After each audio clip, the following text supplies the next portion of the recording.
Madam Clerk, could you please read the roll? Mr. Jacobs, Mr. Morrissey, Mr. Powers, Here. Mr. Lind, Here. Mr. Amos, Here. Mr. Schmidt, Mr. Welper. Here. Motion to approve the agenda? Motion been made with the second. All in favor? Aye. Opposed? All right, our 405 meeting is to discuss the GROW Committee recommendations for the CLUR extension. Good afternoon, Mayor and Council. Adrienne Miller, Economic Development Specialist for the city. As you mentioned, this is a work session on the GROW Committee's recommendation for the CLUR extension. Now, the first thing I'd like to do is just kind of go through, I just want to make sure we're clear on what we're discussing tonight, or this afternoon. We are discussing the CLURA, which is the City Limits Urban Revitalization Area that covers, at the moment, 1 and 2 family unit homes. You can notice outside of this gray boxed area, we do have another urban revitalization area, and that is this large gray area in this map that I'm showing here. That is the CURA. We're not discussing that tonight. So everything we're discussing is going to be taking place or occurs for anything outside of that gray area.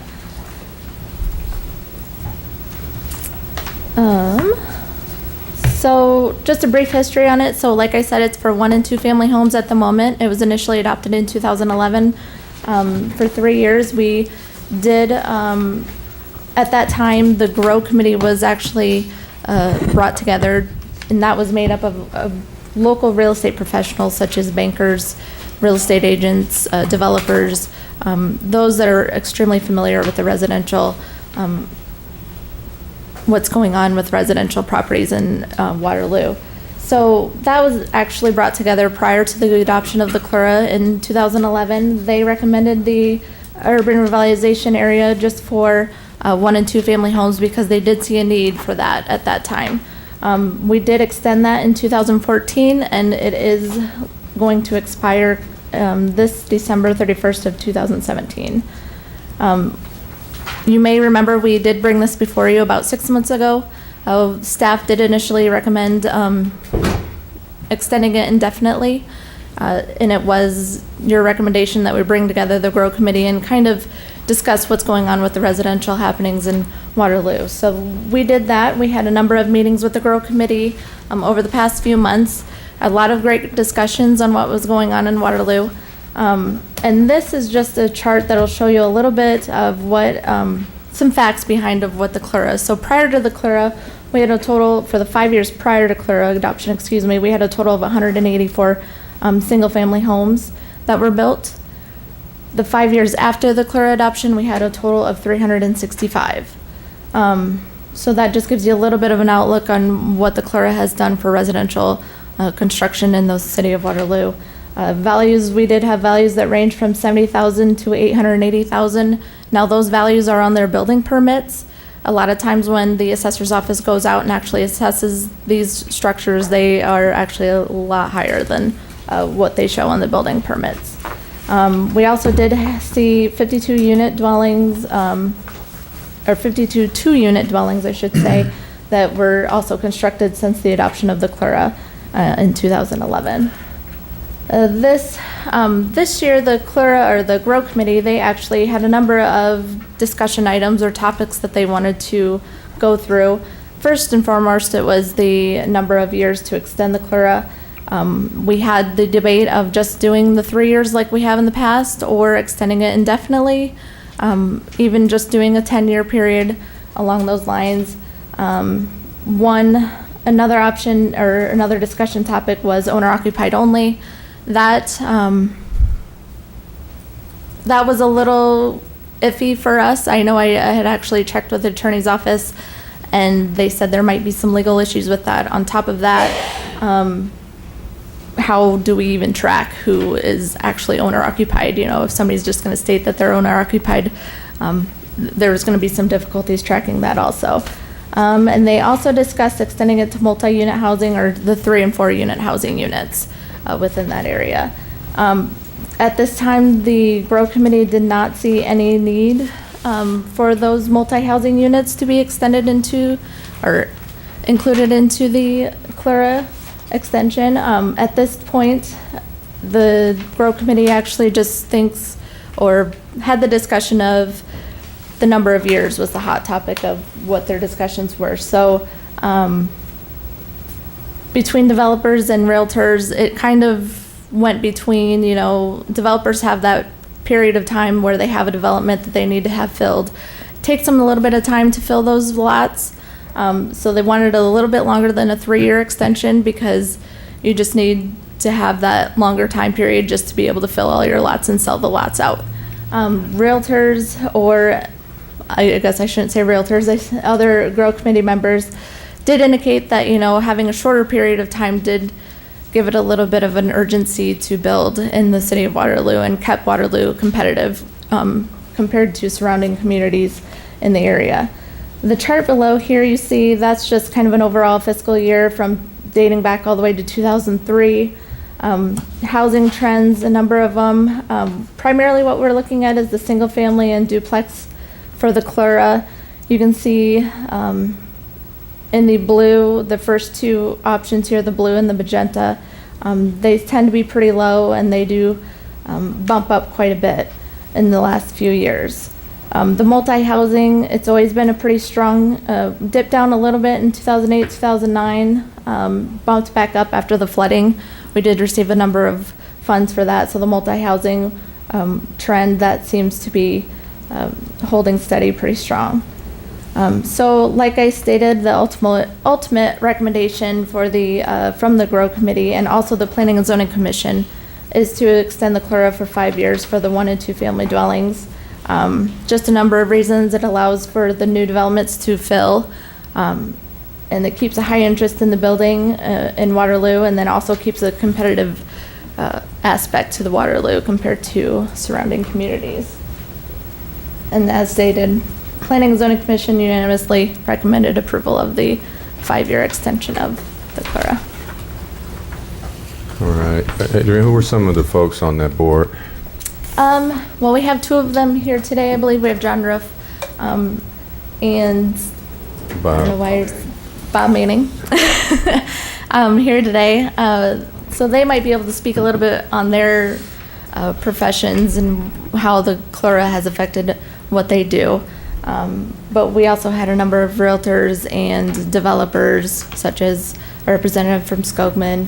We had Amy Wienens, a banker from Farmer State Bank who's very involved with real estate loans. So they definitely see what's going on in the real estate business in Waterloo.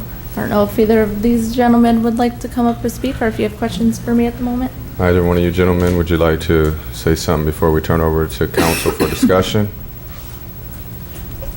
Members of the council, John Roof, 1509 Commercial Street, Waterloo.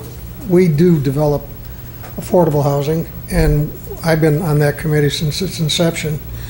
This new Grow Committee has taken a broader reach into the community to bring individuals in that actually sell the homes. The bigger developers, we had Skogman and Robson, and we had individuals. Intercog was there because they're doing this housing study now, and there's a lot of people that are focused on housing that were asked to be on this committee. And as Adrian said, there was a lot of discussion. The realtors would like to create urgency for the sale. The bigger developers would like to have it not have an ending, because they can just keep, throwing more effort into it. But we feel that, in fairness, not only to the housing industry, but to the council, you have to have some sunset on it, and so we extended it to 5 years because it seemed appropriate, but then that gives you a chance to review it again and make up your mind if affordable or any type of housing in this community is in its best interest. We believe it is, but you will have the final say on that. If you have any questions, I'd be happy to answer. Mr. John, your affordable housing units typically would be in the CURA rather than the CLURA. No, it depends.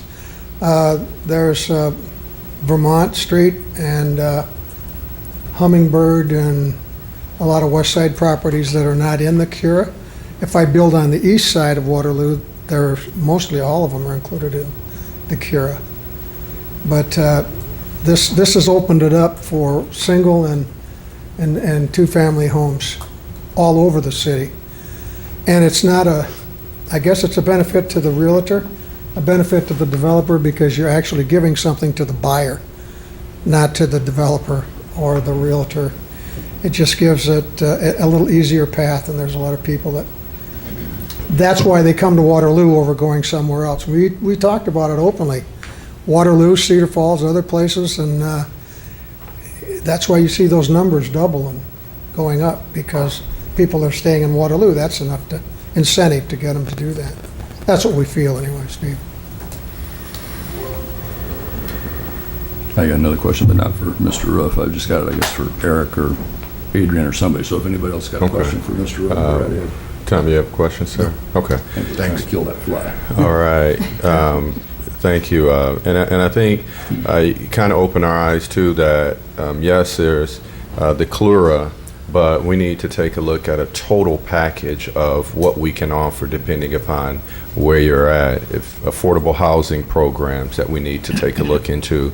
We need to take a look into the amenities for neighborhoods and how we market the properties that we have. So this is one part of ongoing discussions and opportunities for people to see the value of living and being in Waterloo. The 657A policy where we give where someone pays $5,000 and then they get another $5,000 for developing, taking that and making it a good property for the city, raising the value in those neighborhoods. But we're talking about a holistic view of how living in Waterloo can be even more attractive to people.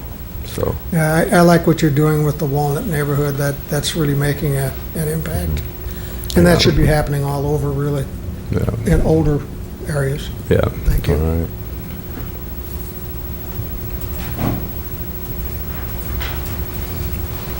It's Mr. Yeah, Hey, Bob. Bob Manning. I'm the exec officer for the Home Builders Association, and I've been on the Grove Committee for the last 2 years as the exec officer from the home builders, and then prior to that I was in banking and real estate financing for 30 years, so I was on the Grove Committee over several years. It's exciting to see the city want to continue to do this project. A couple of things, being a banker, I'm kind of a numbers guy, and 30 units per year new. According to the National Association of Home Builders, it takes 3,000 man-hours or person hours to build a house, which is for every house that's built, that's 1.5 people working full-time, or a job for a person for 18 months. Of course, it doesn't take 18 months to build a house, unless you're a banker, then trying to do a project at home or something. But so the 30 new houses, it's 45 people that are employed, and that's a small number, but yet in the whole scope of things, that's what I see your mission is wanting to do, is adding additional parts and pieces all over. And so those 45 people are employed, not all of them locally necessarily, but within our county area. And certainly we're a regional employer here in Waterloo. The other thing is that being the exec officer for the home builders, we also speak to the Cedar Falls City Council on many issues. And it's always been our contention that nothing that happens in Waterloo on the good side is going to affect anything that happens in Cedar Falls. We're excited to see this continue in Waterloo and the continued growth in Waterloo. We think there's a lot of options. There's some things on the back burner that should be coming forward in the next 6 months of some other exciting things that we're hearing from some of our members and some of the developers out there. But having a tax incentive like this is very important. And I was one of those that preferred the 3-year renewal rather than the 5-year. But I was convinced, in listening to others on the committee, that 5 years does make it more appropriate for developers to be able to start a project. If you say on August 7th, of 2017, you want to buy some property and develop it, it's going to take from today to about 18 months before there's streets on there. And then it's not uncommon to sell out a development over a 3 or 4 year period of time. And none of us really know what the economy is going to be like in 2019 and 2020. But these folks that are taking that risk are saying, hey, we're confident enough in what's happening that we're going to support this and put the streets in and bear the risk that it bears. And so we're glad we have people doing that. And certainly we think that this is an important component of what Waterloo is doing, and excited to see that. All right. Thank you, Bob. We got a few minutes left. Mr. Schmidt, you had a question for someone? I did, yeah, and I'm not sure if it's for Eric or Adrian, but I'm the person that started this committee, in case you didn't know that. So I'm curious, we had a committee meeting 6 months ago, 9 months ago, when city staff was recommending taking the sunset off, and the committee was, as a group, adamantly opposed to that. There were people that did not want to go beyond 3 years, and I'm just wondering who called this, whatever this committee now you're calling it is, who called that? Who chaired it? I called it. And I want to know who's on it. I called it. Because I'm hearing developers, which is great, because that's who this is designed for. But I think if you read the Courier articles, they keep talking about what the real estate market in the Cedar Valley is doing. What I'm hearing from the realtors, not the developers, but the realtors, is the real estate market in Waterloo is not doing well. Values in Waterloo are going down, and whether or not, excuse me, Bob, I'm talking to her, and whether or not this is having an effect on that, that's the question. So what I'm wondering is, are there any realtors on the committee? Because I think, again, the committee was put together trying to get a good cross-section of people that know about this. City staff weren't even involved in it initially, and then we brought them in because we thought they probably should be. But I'm just real curious how this conversation came to be and who's involved in it, because some of the realtors I know read about it in the Courier and they said, gee, who's off doing that, because we were never notified. Well, not every realtor was notified, just like they weren't all notified last time. I'm talking about the realtors who are on the committee. And I'm telling you who started. You don't have to address Adrian. I'm the one that asked to bring this back to the table, and we brought it back to the table. We got a section of realtors, developers as well, and bankers on the committee. Noel, could you tell exactly who was on the committee? And I didn't know that Courier article stated that our housing values were going down. No, what I said is the Courier article, as I read it, talked about housing values in the Cedar Valley and how they were improving. They did not differentiate between Waterloo and Cedar Falls. And my point is, what I'm hearing from realtors is the housing values in Waterloo are not going up like they are in Cedar Falls, but reading the article, it tends to blend them both together, so everybody's feeling good. But the people I know that have their houses for sale in Waterloo cannot get what they paid for them because the values of housing, existing stock in Waterloo is going down, so I'm told. I'm not a realtor. I didn't read that part. No. I do know that there was, Noel Anderson, Community Planning Development Director, I do know that there was an article in the Courier that I think Cedar Falls had their highest year in number of sales, and Waterloo may have had their second highest year or something. So there's a lot of sales out there, so I guess I'm not sure why people would be selling their houses unless they're making the money that they want to, unless they really have to, but that'd be between them. So we're seeing sales out there. When Mayor Hart asked us to reconvene the Grow Committee, what we wanted to do was refresh the committee members based on who was actively developing in the market. And that's nothing against the past committee members. We had some Grow Committee members that no longer had land or were no longer developing in Waterloo, so we really wanted to get the active developers out there. So as Adrian noted, we had someone from Robeson Housing, we had someone from Skogman Housing on the committee, we had John Roof, we had Bob Manning on there from the previous committee to kind of blend in that transition, and because they're still very active obviously in their roles moving ahead. So we really tried to refresh it. Amy Wienans was a real estate person on there as well. Robeson Homes had his development team and his real estate agent on there, so we thought we had a very good blend of mix. Rudy Jones is on the committee to kind of look at it from the Affordable Housing Committee, specifically talking about, like we're doing with the Walnut neighborhood and maybe other neighborhoods, is trying to get an idea, working with developers and how the grow, all that works together. Remember, the state changed the enterprise zone program to the workforce housing program, and that now requires a match from the city of Waterloo for any units using that program, and we have some on the council agenda tonight. The CURA and the CLURA qualify as the city's match for that program. So again, we're opening up new doors for our developers to use these state incentives with the programs we're putting in place with the CLURA. So there was one realtor, is that what I heard you say, Amy Wienans? Amy Wienans, Robeson had a realtor on there as well. Kathy, I forget her name right offhand. And again, there's nothing. Intercog was also on there because we're doing a housing needs assessment. But we have definitely been reaching out to people. I know we've taken a number of calls on the program, primarily in support of it. And again, nothing sacred about realtors, but just trying to have a good cross-section of all the people, because obviously the developers would be in favor of this because that's what makes their ball roll down the hill. So, I mean, that's perfectly fine. But my concern again, and you mentioned sales, but I'm not necessarily talking about sales. I'm talking about price and I'm talking about value. And if you're retired and you're getting ready to leave the area, or you're going to move to another area, or you're downsizing, like some of us are, you're looking to sell your house. And my point is, what I'm hearing from people is they're selling their houses for less than they expected because the values in Waterloo are going down. So you've not heard that from anybody? I have not, no. Okay. Well, I'll have to check my sources then. If I'm wrong, I will certainly apologize. I didn't say you were wrong. I just say I have not heard that from anybody. Okay, thank you.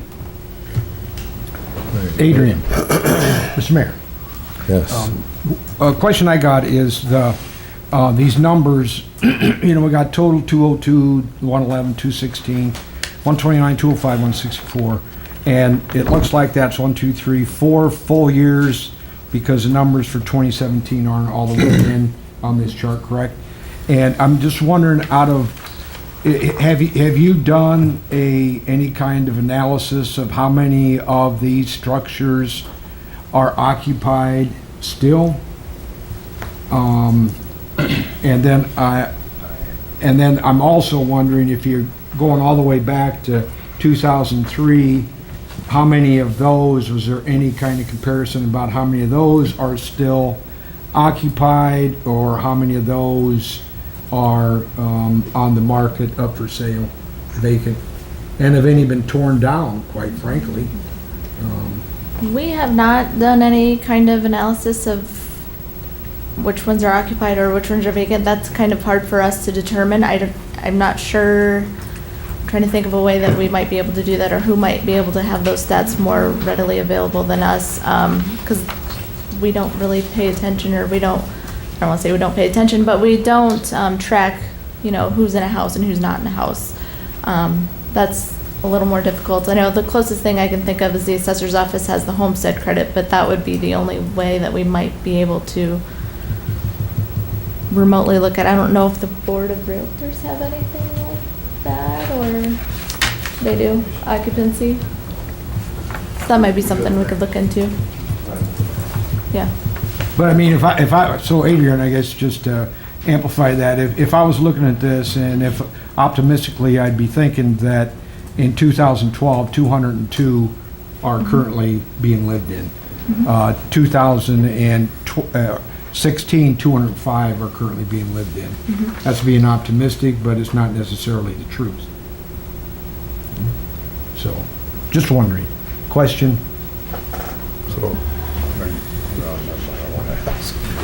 Mr. Sinley, you have a question, sir? Yes, sir. Real quick, if I could. Just note, we'll go ahead and send you, we actually track where the houses have been built, so we'll send you a map, so at least you can get an idea of where they were built citywide, which wards they're in, which areas they're in. I know from a city standpoint of demolition, I don't believe we've demolished any houses built since 2003 in our programs, and I wouldn't imagine any of them have been demolished unless there was an extreme fire or something, but in terms of the demolition side. Yeah, and getting that map of where they're built, that'd be great. No, I appreciate that, yeah. All right, we'll take one more question from Mr. Lynn, but we got to move on to the next committee Thank meeting. you, Mr. Mayor. Yes, sir. Adrian, real quick, refresh my memory, the CURA, what's the benefit on the CURA? Kira, you have two different options. You either have the 3-year 100% on the improved value, or you have a 10-year gradual rebate, or Are we, abatement, I should say. by doing this for 5 years, are we gonna get out of You would still whack? just have the 3 years at 100%. It's just extending the deadline or the expiration date out 5 years. That's all we're doing. We're not, Oh, okay. we're not So changing the abatement Kira and the schedule. Clara match in their economic incentive for the buyer. The Clara is only the 3 years, 100%. Yep, and the Kira has the additional 10 years at a gradual. If you want to do it. If, yeah. Yeah, okay. Yep. Thanks. All right. So we actually have to start our next work session, so we'll have some more conversation. Cardinal Construction, no. Noel Anderson, Community Planning and Development Director, and you should have some handouts on this as well that shows you the site. As you may recall, we set this for a date of hearing for a development agreement. And it was requested that we have a work session on this one as well. Going to the handouts that you have, and we do have representatives, John Mixdorf and Katie Susong here from Cardinal, if you have specific questions for the project of them. As you can see, what they're working on is they have a office portion of the new building with a warehouse portion. Just kind of give you a general layout of what the building will look like in that picture. The second picture talks about or shows you where they're going to be located. As you're looking at that map, on the right-hand side would be O'Neill Steel with 63 further to that. So this is along Martin Road. This is city-owned land that the city acquired back in 2004, originally for the Denso project. We bought this from Harold Brock, so it's called the Brock Addition. But we bought this entire acreage from him for future industrial development. What we are proposing through the development agreement is to give free land in 5 years at 50% tax rebates to Cardinal Construction. Cardinal's been in the Waterloo community for a number of years and is really a staple of good construction company in our area. We're excited to work with them on this project. The entire site is about 12.5 acres, I believe, or 12.4 acres, but the majority of that is in the floodway. As you may recall, you cannot build in the floodway, but you can build in the floodplain. Looking at the map, there is a blue dotted line that delineates where the floodway is. So they will be taking fill from that area to the west or to the left on that site, creating that detention pond, and then bringing up fill to fill up other areas of the site so that they can build upon it. That detention pond could actually help us to serve lots further to the south and be a shared detention pond system, so we'll continue to work with them on that in this area. So we really think this is a positive for Cardinal to continue to grow in the Waterloo community, as well as develop this land in a proactive manner. John or Kate, did you want to say anything? Just Hey, John, could you please come up to the podium? Thank you.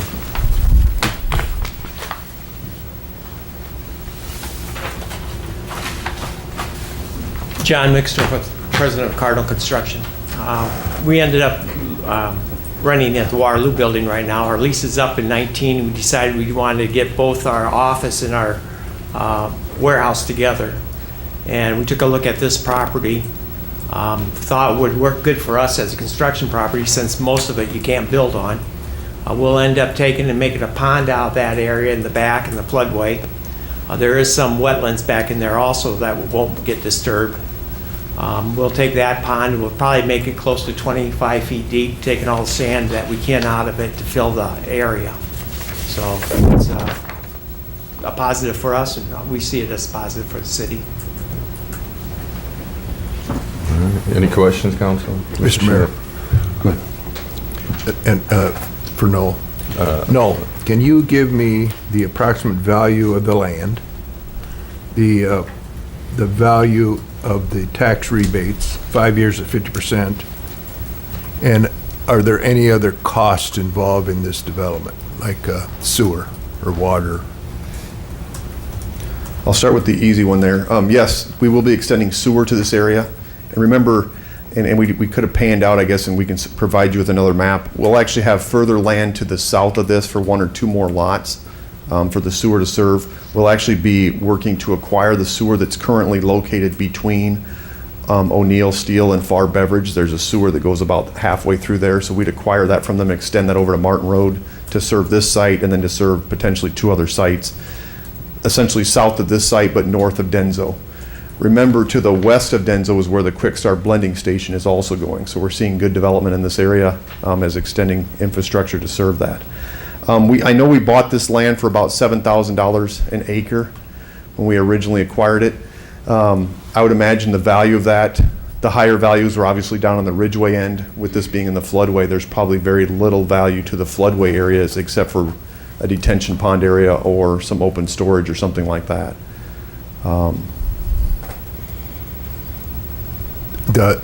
You don't know the price of that sewer line yet? I think we're estimating it at 80 to 100,000, Okay. and we have bonds in place for that. And that was the other thing I was going to ask. So in that tax rebate, do you have an idea what that's going to be? I would estimate that at about 112,000. Okay.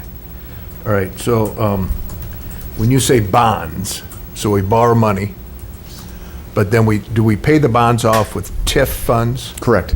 Okay, so it's in a TIF, and we're going to use TIF money to do the development. That is correct. Okay, thanks. Mr. Schmidt? Just real quickly, and I don't know if this is a question for John or Noel, but I assume all the DNR stuff, when you're talking about wetlands, we've done everything there we need to do. We have Shive Hadley, well, as soon as we obtain the property, they'll go through and do the study. We're also, I know might be some wetlands back towards Ridgeway, and if we have the area that we can and move that to this area, that help the Ridgeway area also. Gotcha. All right, thanks. Mr. Morrissey? I know, this is directly related to item 3 on our regular council agenda, correct? And do you want questions about that saved for that point in time, or brought up now, being as that we're discussing this? You can go now. You can ask now if you want.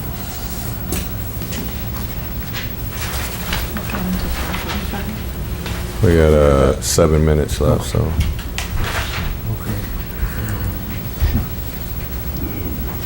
Okay, so, no, and Mr.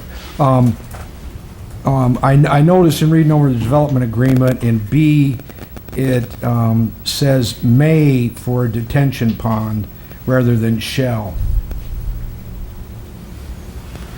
in the development agreement itself.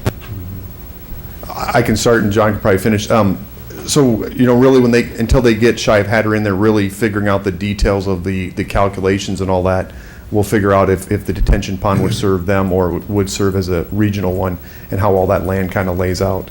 The majority of the land is not platted, so we've been platting as we go. And so we're obviously going to need to work with Cardinal's team as well to kind of figure out how the overall drainage pattern in this area can and will work to see if the regional detention pond will work. So we kind of left that open to leave ourselves some space as to figuring out the best way to do it for Cardinal and for the city. So there may not be a detention pond? There will definitely be a detention pond, but whether or not it'll be a regional one is what we need to figure out. They're required by the stormwater ordinance to have a detention pond. Okay. So should that language read may, or should it I be believe further says, defined? It says that because of the regional part of it.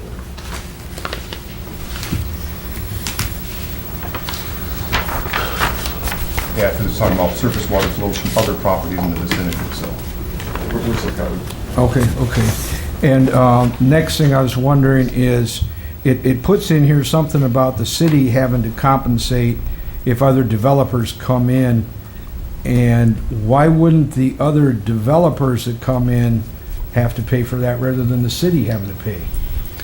No. And we'll obviously look at that as projects occur.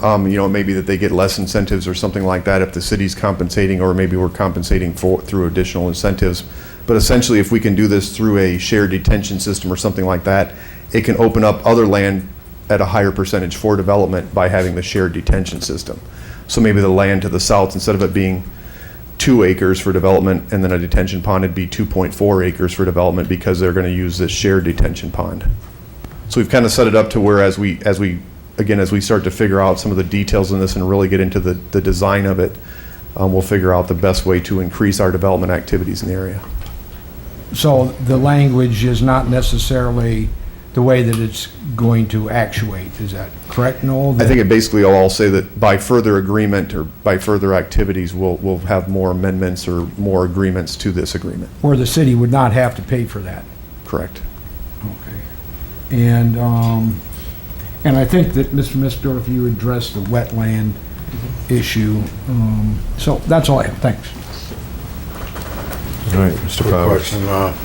I'm not a builder of any type, but I think I've researched or read before where you can't take wetland water, or not wetland, but floodway dirt and put it in to build up, or can you? I mean, I'm just asking that question, and does that come from the DNR? I have to rely on Shai Harry to come up with Okay. that. I know it's all sand down below.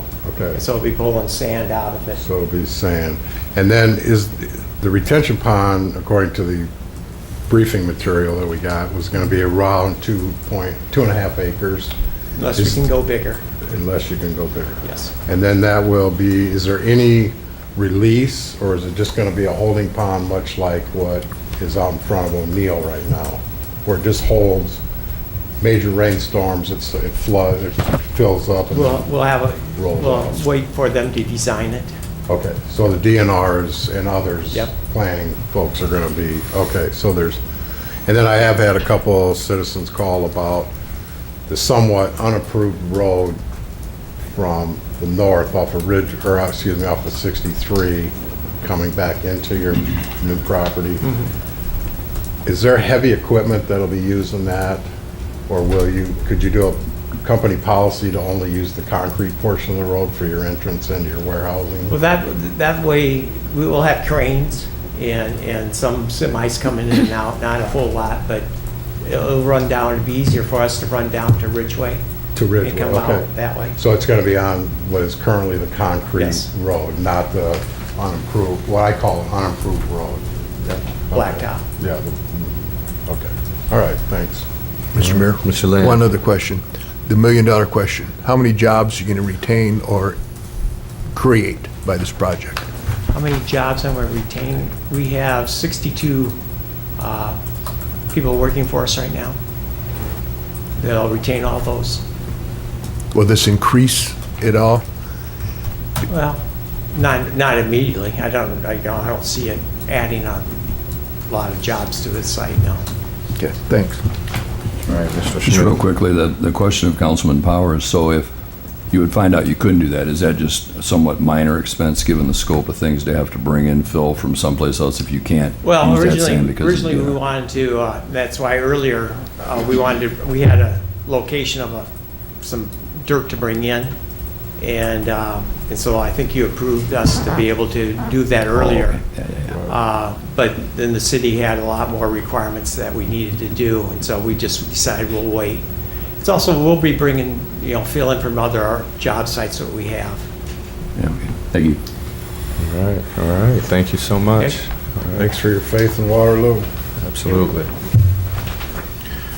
Motion to adjourn. Motion been made with second, all in favor? Aye. We are adjourned.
We need to find a.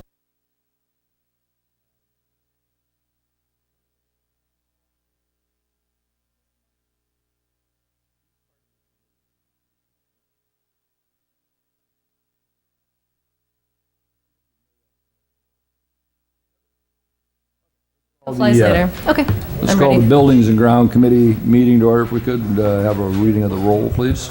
Mr. Morrissey, Here. Mr. Schmidt, Here. Mr. Welper. Here. Motion to approve the agenda? Second? We have a motion and a second on the agenda. Any additions, deletions? All in favor signify by saying aye. Aye. Opposed, same sign. We have an agenda. If one of you gentlemen would like to take that item of business. Mr. Chairman, Yes, sir. like to make a motion to discuss the land swap with Waterloo Community Schools for the city-owned land near Central Middle School and school-owned land that was formerly the Edison School site. Second? We have a motion and a second on that item of discussion, and so the discussion is open. Noel, you want to start us off? Noel Anderson, Community Planning Development Director, and Paul Hudding is also here, Leisure Services Director, to kind of go over the details of what they discussed. You can see in there about a year ago, the school district was starting to look at the use of their property, and of course we've been partnering with them for a number of years to evaluate city property and school property in various locations throughout the city. Going back to when they demolished Blackhawk School and built the new Becker School, there was actually a portion of that site that was a city-owned park. And so as a part of essentially letting them have that land for their new school site to work, we were kind of promised an area at the Edison School site where we essentially had a park, but not city-owned land, but we were kind of maintaining a portion of it as a park. Working with Leisure Services staff, they had determined that they felt we still needed to continue to have a park presence in that Edison area. Knowing that the demolition of Edison was coming, we didn't really want to get in the way of that and try to figure out all the details of that. So we've just been kind of patiently waiting for where we're at today. You can see they discussed this about a year ago to talk about some of the fundamentals of what the school would like to move ahead with for some of their actions. As you're aware, or maybe aware, the schools have some new programs for children in Central Middle School where some of the high schools students go there for kind of advanced college type classes or hands-on learning classes such as graphic design, nursing, and things like that. They are looking at their potential ability to expand that.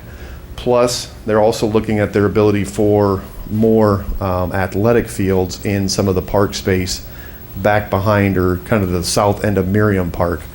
The reason they like this area for some of those activities is, number one, that is where the educational opportunities are. But from the sports field, they already have a restroom, they already have bathrooms, they already have concession stands, all that there that they could hopefully center different activities from those same things without having to make a new investment in a new concession stand and all that. So they started to talk to Leisure Services staff about some of Miriam Park, and as a result of if we could give them some land there, they would give us the entire Edison School site. The reason it's taken a year to come back to you now with this is we were waiting for Edison School to be demolished, and they've recently completed that, so we're coming back. Paul, I don't know, you want to take it from there? Paul Hudding, Leisure Services Director. As Noel said, I think it was June 14th at our commission meeting, the commission voted to approve this land swap, for lack of a better term. We would in effect lose, or I guess give ownership to the Waterloo schools to a portion of Central that we really don't utilize now. It's just property that we have to mow. And if we're going to take on a new park at Edison, we'd like to have that kind of a swap where we're able to give up some maintenance at the same time that we take on some new maintenance. We do feel strongly that the Edison neighborhood does need a park presence. The old wood structure that was there has been demolished some time ago, but kids are still using some of that green space today for just playing, and we would like to develop it with the help of some grants and other funding opportunities. So our commission is in favor of the swap. Don't have complete details on how much of the Edison site will be park, but certainly not all of it.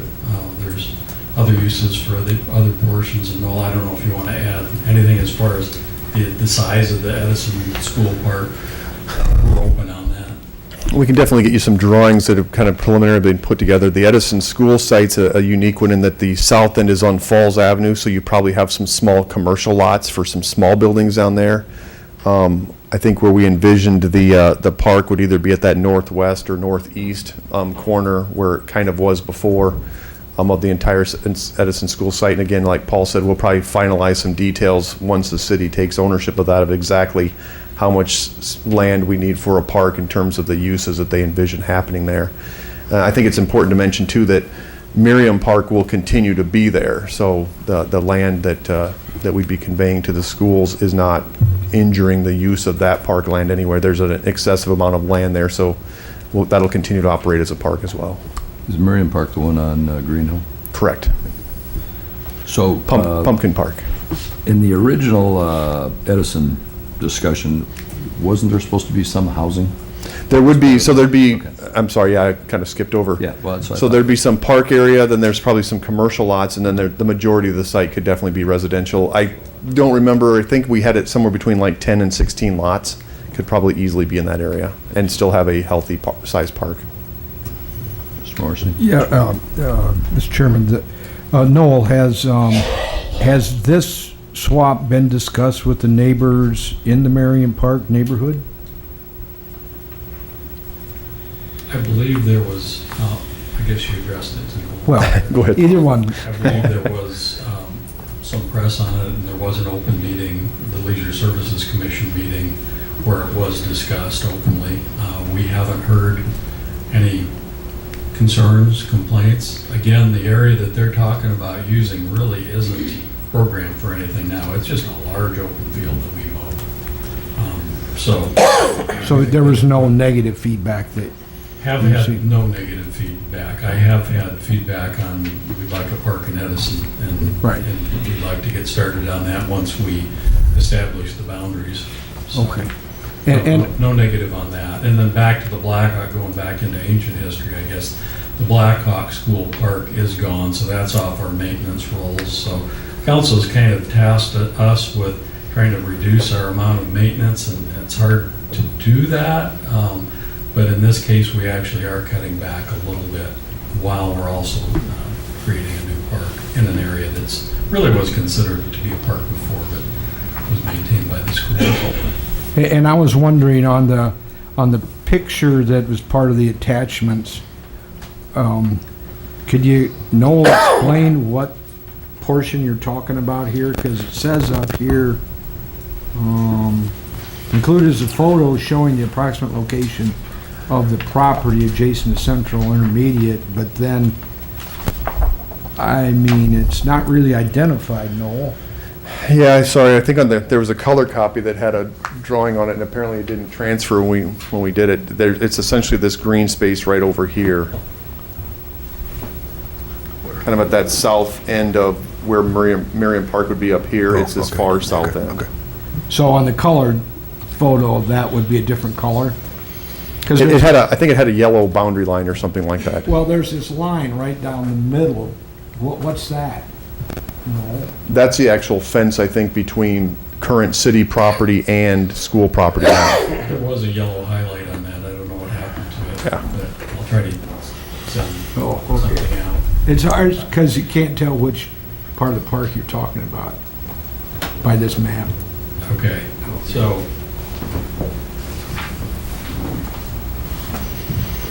it's actually what I call the kind of the upper part of the park, that where we have a parking lot and everything off of Green Hill.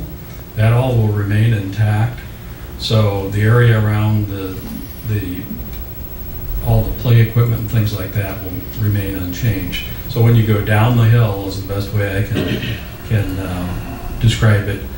And closer to Central, there's an open field there that they'll use for their purposes, athletic fields and other uses. And that's the part that's included in the swap. Correct. Okay. Thank you. Anything else, Beth? No. No, it's really hard to ask questions when we aren't far enough along to know what we're doing here, other than the fact that it looks like it's a positive swap. I'm liking the idea that we're going to be building some homes over there. I understand we have plenty of parks, but if those folks don't have one, I can understand that too. So, yeah, I guess I don't have a problem with this. I think one of the positives too, Paul noted we don't have officially a city park over at the new Becker School, but they have play equipment out there that's available to the public. So again, working with the schools, we've tried to meet the needs of different residential areas to have places for the kids to play. Where's the nearest park to the former Edison site, would you say? Probably would be. Castle Hill or something? Kind of. Yeah, probably would be Castle Hill Park, off of Maynard in that area. Okay. Or Galloway. Yeah. And So the old Ghost Town Park, the disc golf course, that area, but it's several blocks and it's the other side of a busy road, Amesboro, so you'd have to cross Amesboro. And there are a lot of kids in that grid of housing right around the Edison School District.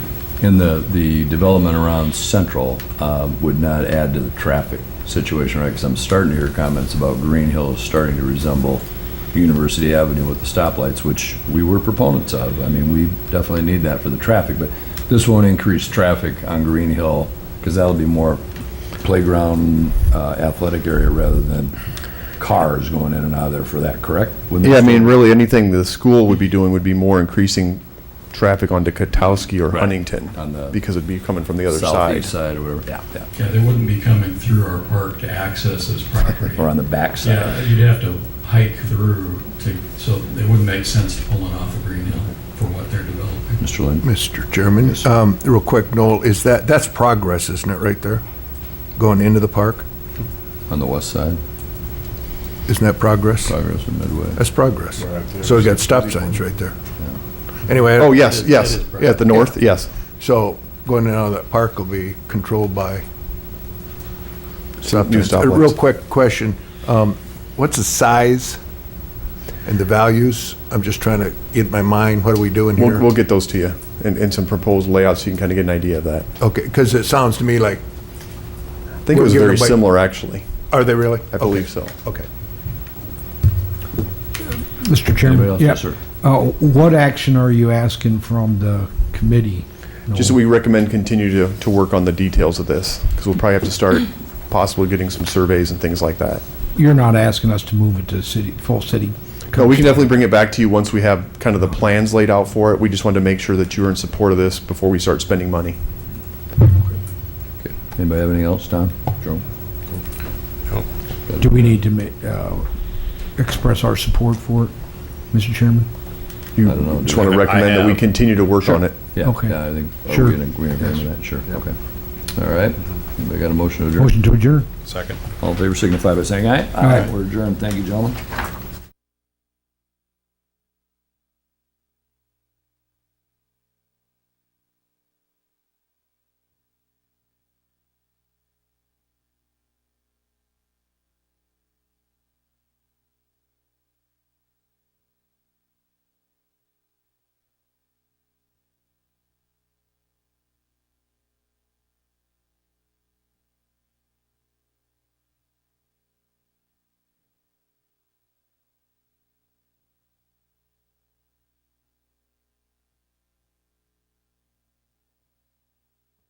Okay, I'm going to call the Boards and Commission Committee meeting to order. Mr. Jacobs? Mr. Amos? Here. Mr. Powers? Here.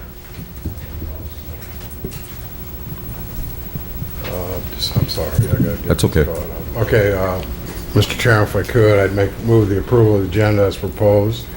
It's been moved to approve the agenda. All those in favor? Aye. Aye. Pose same sign. Councilman Powers, if you would, please take number 1.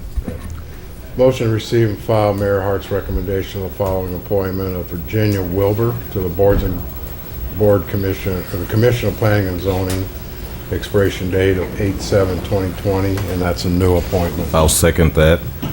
Is there any discussion on the appointment? Hearing none, all those... Mr. Chairman, Yes. the only question I had was when I read that, I saw that she lived in Cedar Falls, and I just was wondering if there was a problem with a Cedar Falls resident being on Waterloo planning and zoning. That one there, to be perfectly honest with you, Councilman Morrissey, I'll have to check out. I know that certain boards and commissions, you have to be a resident of Waterloo. I don't know if, I'm seeing Noel, if you would, please. She works here. Noel Anderson, Community Planning Development Director. The Planning Commission members can actually have, as long as they have an interest in Waterloo, so generally we take that to be either live here or work here. And she does work here, correct? Okay. Is that, any other questions? Hearing none, all those in favor? Aye. Opposed, same sign. Adjourn, move to adjourn. I'll second that. All those in favor? Aye. Opposed, same sign. We are in adjournment. Thank you. Thank you.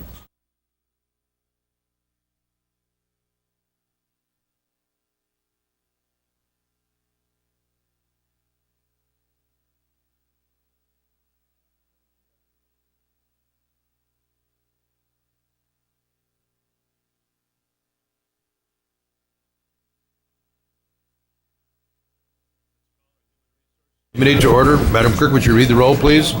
Mr. Welper? Here. Mr. Jacobs? Mr. Morrissey? Here. Mr. Powers? Here. Mr. Lind? Here. Mr. Amos? Here. Mr. Schmidt? Here. Motion to approve the agenda is proposed. Second. We have a motion and a second on the agenda. Any questions or discussion? Hearing none, all in favor say aye. Aye. Opposed, same sign. That motion passes. We have 3 requests today. Let's take them individually, if we may. Mr. Chairman, Mr. Lind? I'll do the first one. Okay. I move to approve the request from Leisure Services Director for authorization to begin the civil service process for the position of Park Maintenance 2 Construction and make an appointment from the civil service list. Second. Okay, we have a motion and a second on this request. Is there any questions or discussion on this matter?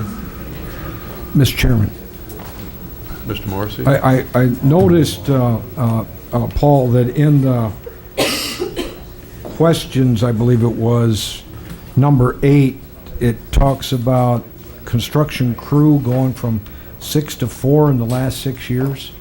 Is that correct? Paul Heading, Leisure Services Director. Yeah, we have had some changes in that crew, and we have lost some employees over the years. At least one of those was a transfer into another department, but yes, that crew has decreased in size. And has that caused problems?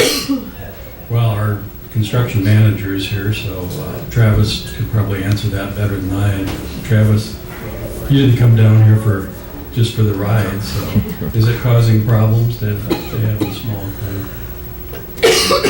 Travis Nichols, Facility Project Manager, Leisure Services.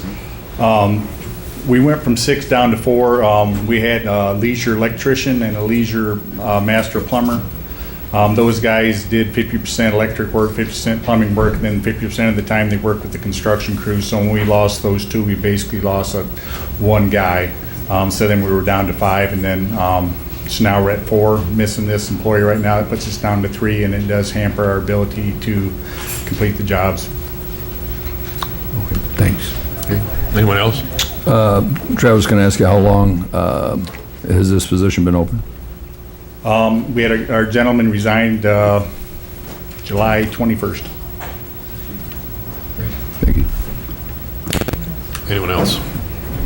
Mr. Chairman, I assume you look at whether this could be outsourced or privatized or could be done to get it done rather than, working people overtime or working people beyond? You could probably outsource, certain repairs, but, these guys are working 8 hours a day, 40 hours a week doing repairs. Mm-hmm. You'd basically need to hire somebody 40 hours a week to do that outsourcing.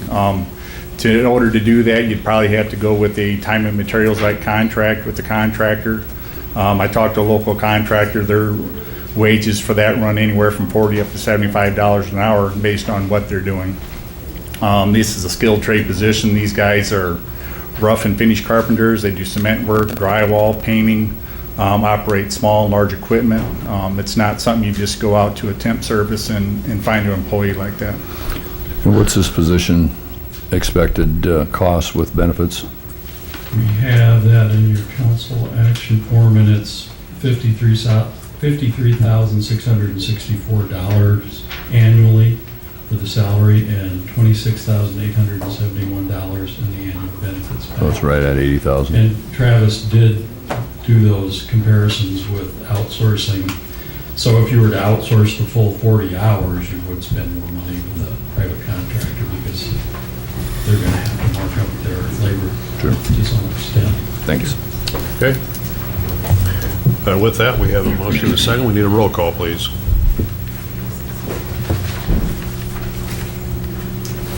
Mr. Jacobs?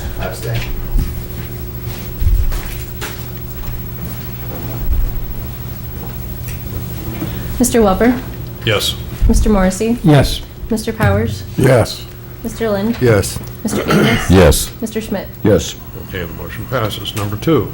Mr. Chairman, request from interim Public Works Director to begin the civil service process to make an appointment for Clerk 2 in the Street Department. Second. Okay, we have a motion and a second on the request from the Public Works Director. Any questions or discussion on this request? Can we have an overview on replacement or new position or whatever like we typically do Sandy? for those folks at home? Sandy Grigos, I'm interim public works director, sorry. This position has been vacant since in March, until retired. We have had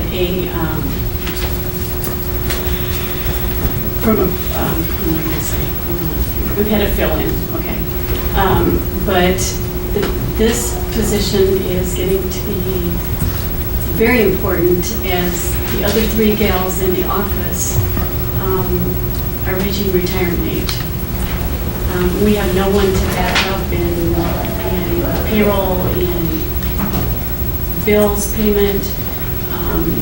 There are weeks that we win 1,000 calls, and we are getting automated phone system, but you have to remember that's awesome, but we still have to answer all these people, and we have to call them back, because a lot of it is sanitation, it's garbage, or yard waste. A lot of it's street, a lot of it's traffic, it's just everything that comes in, animal control. So it is a position that's well needed. I mean, it's just replacing a gal that retired. Thank you. Mr. Chairman? Yes. So that would be like succession planning, that you're trying to look towards the future by getting somebody educated in terms of knowledge and building up succession. Okay. Mr. Chairman? Mr. Lynn? Sandy, is that entry-level position, clerk 1? No, it's a clerk 2. We did have a clerk 1 in there, and we have raised it to a clerk 2, so they can do payroll, they can do personnel records, or a clerk 1 does not do that. Okay. And I noticed it's about $70,000 cost. And we've asked the question before, did you look at outsourcing that position to a temp or? We have a temp in there right now that answers phones for us, but you have to understand that a temp in there cannot do personnel. They cannot get into those records. They cannot get into payroll and things like that. We can't train them in that, plus they can't get in there. This person right now answers phones. Okay. And That's true. they charge like, I believe, $21 or $22 an hour to do that personally. But I guess to follow up on Councilman Lynn's question, so you're taking a seasoned person, replacing it with a new person with little or no knowledge, correct? Potentially. And you're starting them at the pay that the person that left with the seasoned knowledge had, and that's a union issue rather than a common sense issue? Okay, well, I'm not sure, and it'll be open to city employees. Oh, okay, so you could have- Someone may transfer over there, which would be very beneficial to us. you know. Gotcha. Otherwise, we start and train. Yeah, all right, thanks. Okay, anyone else? Okay, we have a motion and a second. Roll call, please. Mr. Morrissey? Yes. Mr. Powers? Yes. Mr. Lind? Yes. Mr. Amos? Yes. Mr. Schmidt? Yes. Mr. Welper? Yes. Mr. Jacobs? Yes. Okay, that motion is approved. Number 3, Mr. Chairman, Mr. Amos. number 3 is a request from the city engineer for authorization to begin civil service process to create list and make appointment for the stormwater specialist position. Need a second? Second. Okay, we have a motion and a second on this request. Any questions or discussion on this? Mr. Chairman, Mr. Lynn? why are the salary and the hourly rate and benefits to be announced, or to be determined? Don't we know how much we're going to pay this person? Eric, do you have that answer?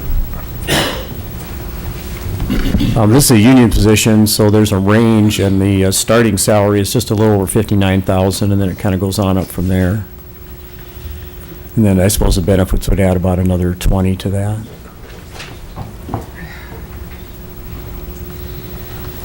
Okay.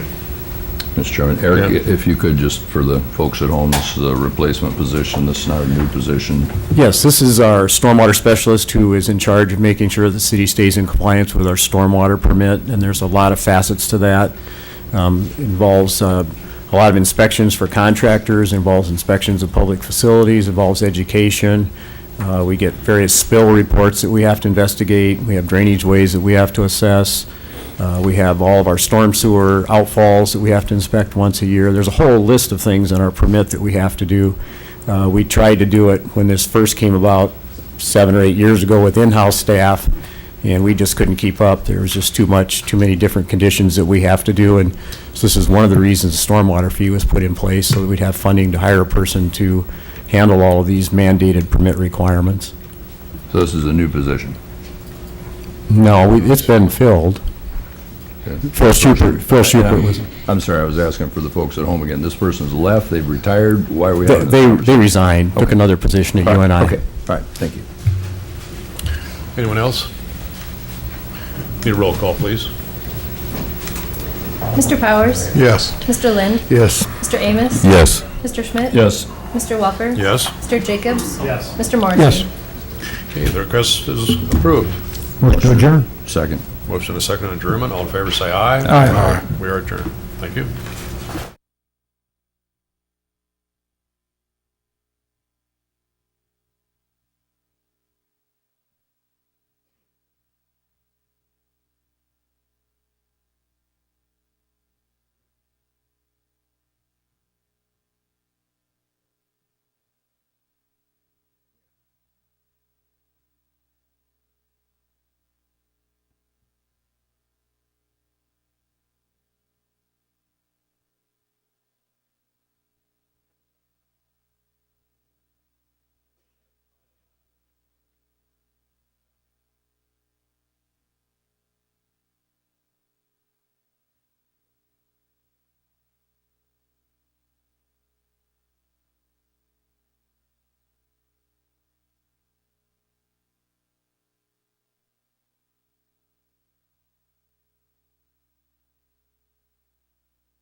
Let's call our Finance Committee to order. Madam Clerk, would you read the roll, please?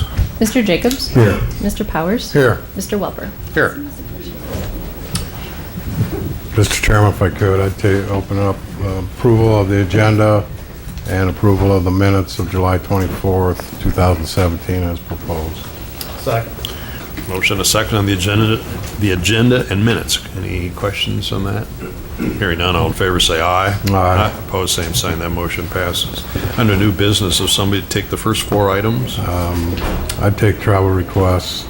Investigator Gergen and Officer Erie to attend TASER Instructor Recertification School in Owine, Iowa, November 3rd, 2017, with cost not to exceed $480. Bob Lenskow, Combination Inspector, to attend International Residential Code Residential Building Inspector Exam. Destination is in Coralville, Iowa, August 23rd or August 28th, with the amount not to exceed $199. Investigator Stratton and Hagman to attend Advanced Crime Scene School. Destination is Raymond, Iowa. The dates are 9/18 through through the 22nd of 2017, and a cost not to exceed $600. Jason Hernandez, interim medical officer, and Pat Triolora, the fire chief, to attend ESO user group meeting, destination St. Louis, Missouri, dates 9/25 through the 27th, 2017, and that amount is not to exceed $855. Second. We have a motion and a second on the travel request. Any questions on those items? Hearing none, all in favor say aye. Aye. Opposed, same sign. The travel requests are approved. Pre-auths. Mr. Chairman, pre-authorizations to expend over $1,000. Building maintenance, $11,090. Replacement of 2 air conditioning units and 2 furnaces for the hazmat building. Fire department, $3,227 plus $153 shipping and handling for steel panels and thermal couples for the live fire burn building. Fire department, $7,995 for the ESO suite subscription, 9/1/17 through August 31st, 18. Fire department, $1,700 for 1 recruit hiring physical. Garage, amount estimated is $10,973.92 to install 3 conduits, wire, neutral, switching breakers, emergency stop station, and a new sub-panel at the city's fuel site on Blackhawk Street. Human Rights, $7,000 for television advertising on KWWL. Leisure Services, $4,200 for 1 25 light trailer mounted aero board. Leisure Services, $1,860. Window replacements that were damaged. Leisure Services, $4,048 for replacement docks for boat ramp at the boat house. MIS, $3,447.55. Motion tablet and accessories to be used in fire department EMS vehicle. Police, $4,410.60 plus $61.75 for shipping and handling. Taser batteries and training cartridges. Sewer department, $2,421.58 plus $200 shipping and handling for an earphone, camera, accessories, and labor for Easton Avenue Gate security.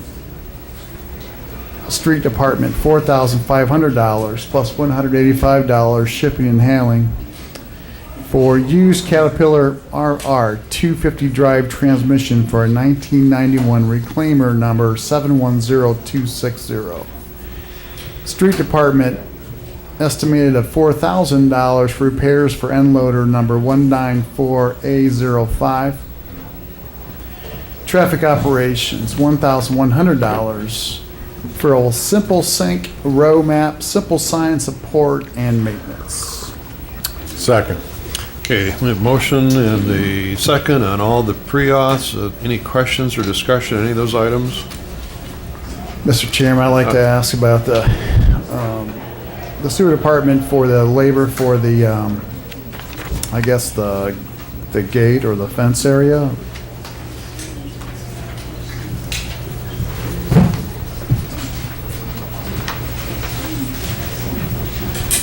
Steve Holmberger, Waste Management Services Director.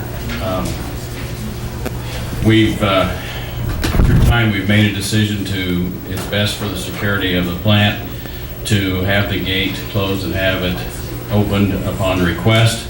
And what this simply does is makes it a more automated system, essentially trying to be able to have it so that somebody doesn't have to get out of their, answer the phone, go, that they can be an automated system tying back to a desk or two at the plant.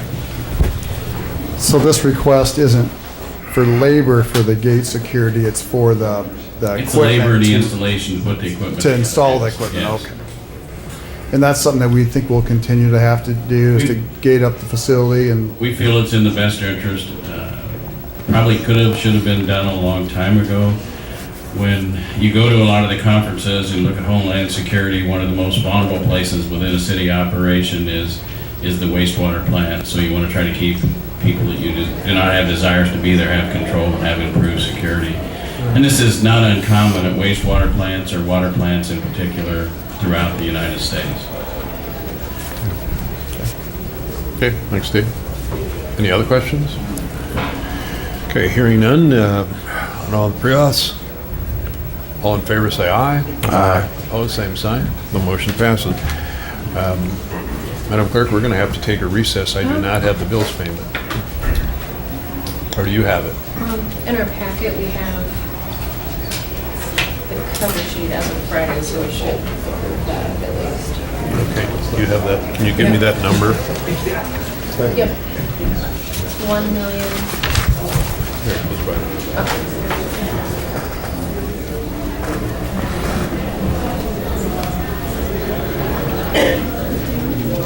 Okay.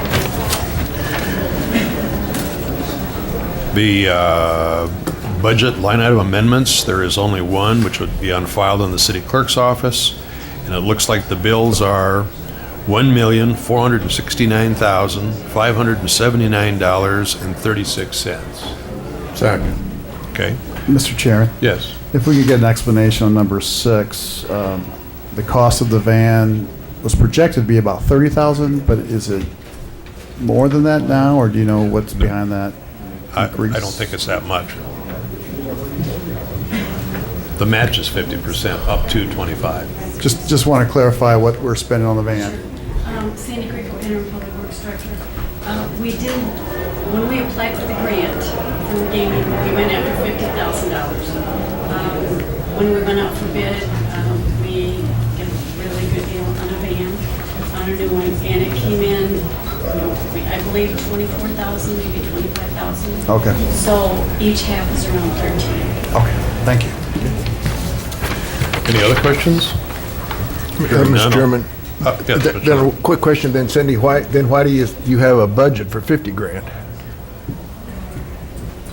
If it's only Because you don't know. 23 grand. Okay, when we applied for the grant from gaming, we were looking, we were researching animal control vans and different vehicles. And we got, the one we were looking at was around 50,000. So that's why we went after that, but then realized that we could basically equip it ourselves, so we went with something on that. So we're only spending 23 or something? Yes. Okay. Thanks. Any other question? Here. All in favor say aye. Aye. Opposed, same sign. The motion, the bills are paid. Motion to adjourn. Second. Okay, we have a motion, a second on adjournment. All in favor say aye. Aye. We are adjourned.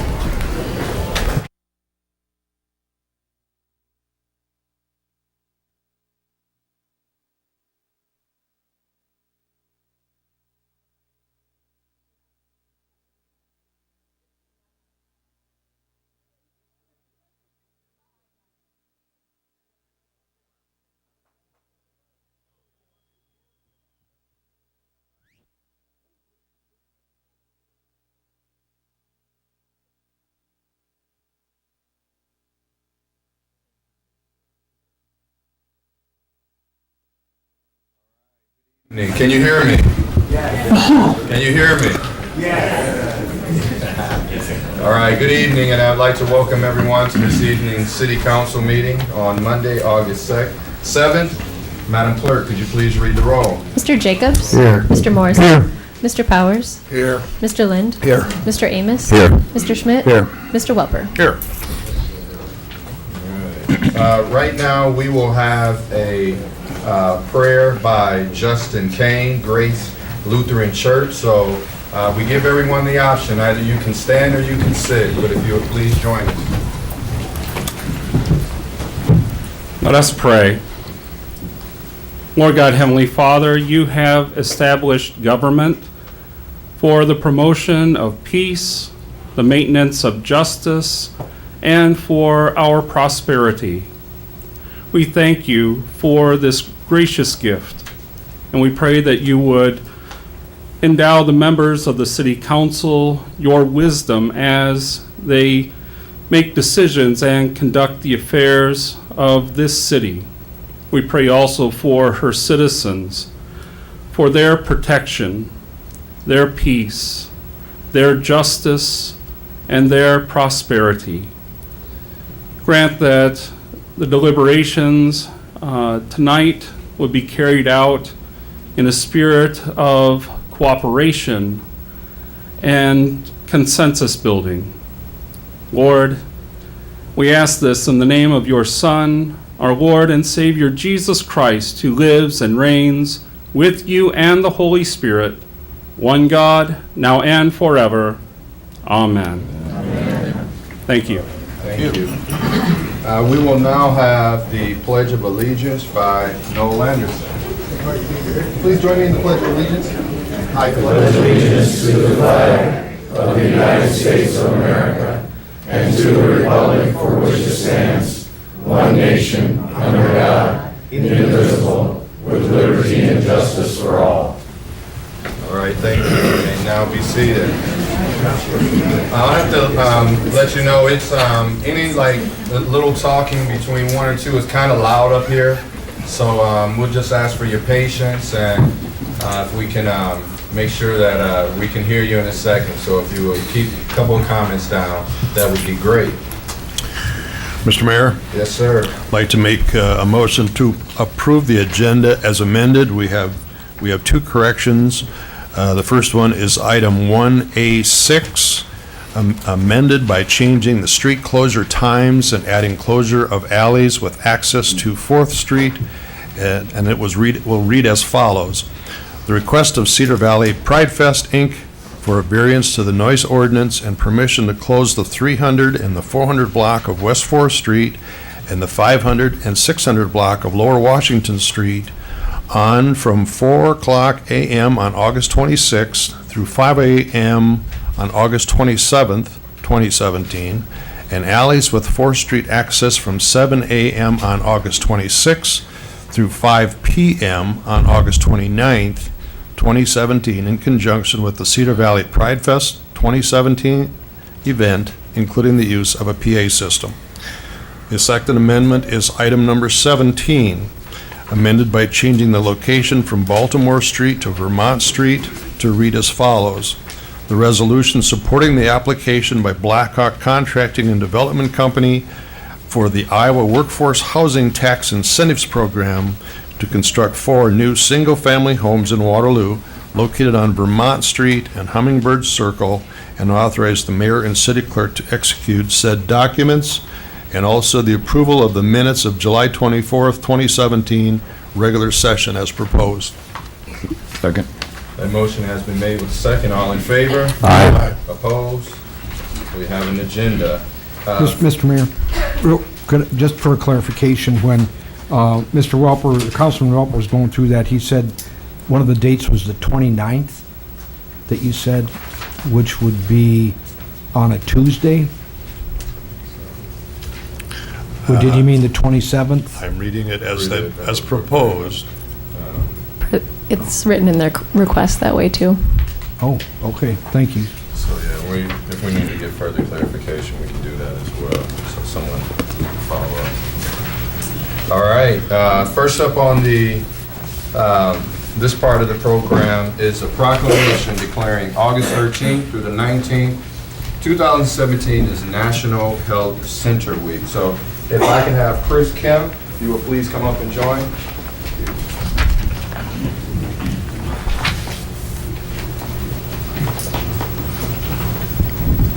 How are you? Good, how are you? Good, good. Right, the proclamation is as reads. Whereas, for over 50 years, community health centers have provided high-quality, affordable, comprehensive primary and preventative health care in our nation's underserved communities, delivering value to and having a significant impact on America's healthcare system. Whereas, the country's largest primary care network, health centers now serve as a healthcare home for over 25 million Americans in over 10,000 delivery sites across the nation. 1 in every 13 people in the United States receives their care in a community health center. Whereas health centers are critical elements of the healthcare system, serving both rural and urban populations and often providing the only accessible and dependable source of primary care in their communities. Nationwide, health centers serve 1 in every 6 residents of rural areas. And whereas everyday health centers are developing new approaches to integrating a wide range of services beyond primary care, including oral health, vision, behavioral health, and pharmacy services to meet the needs and challenges of their communities. And whereas health centers are locally controlled by patient majority boards, ensuring that the patients of each health center are engaged in their own health care decisions. And whereas health centers are locally owned and operated, small businesses that serve as critical economic engines, powering local economies, helping to power local economies by generating billions of dollars in combined economic impact in some of the country's most economically deprived communities. And whereas health centers nationally employ nearly 190,000 people, including physicians, nurse practitioners, physician assistants, and certified nurse midwives who work as part of multidisciplinary clinical teams designed to treat the whole patient. And whereas the health center model continues to prove an effective means of overcoming barriers to healthcare access, including geography, income, and insurance status, and in doing so, improves healthcare outcomes and reduces healthcare system cost. And whereas health centers reduce overall cost of care by managing chronic conditions and keeping patients out of costlier healthcare settings like hospital emergency rooms. And whereas health centers are on the front lines of major healthcare crises that our country faces, including providing access to care for our nation's veterans, addressing the opioid epidemic, and responding to public health threats like the Zika virus. Now, therefore, I, Quentin Hart, Mayor of the City of Waterloo, hereby proclaim August 13th through the 19th as National Health Center Week. So, Chris, very important work that you do in serving our communities and those with the least.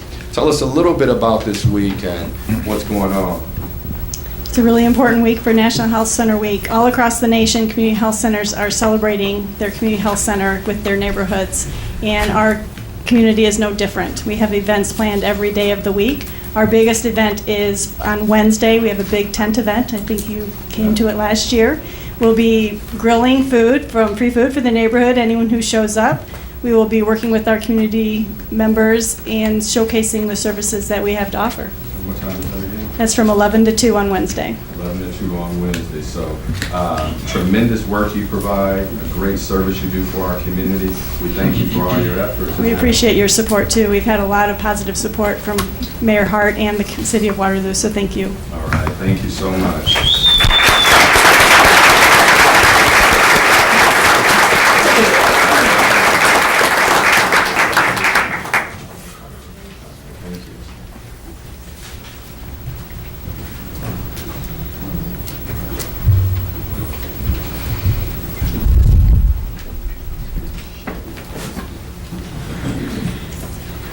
Right, so thank you very much. Now we'll have oral presentations. That's your opportunity to address the City Council on matters that are not agenda related. We have had people call already, and the first up we have is Joyce Wilder at 226 Bates to talk about basement flooding.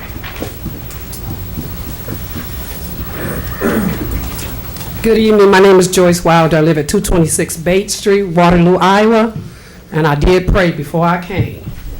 Amen. I'm going to talk to you about something that happened to me, and 9 years later, it happened again.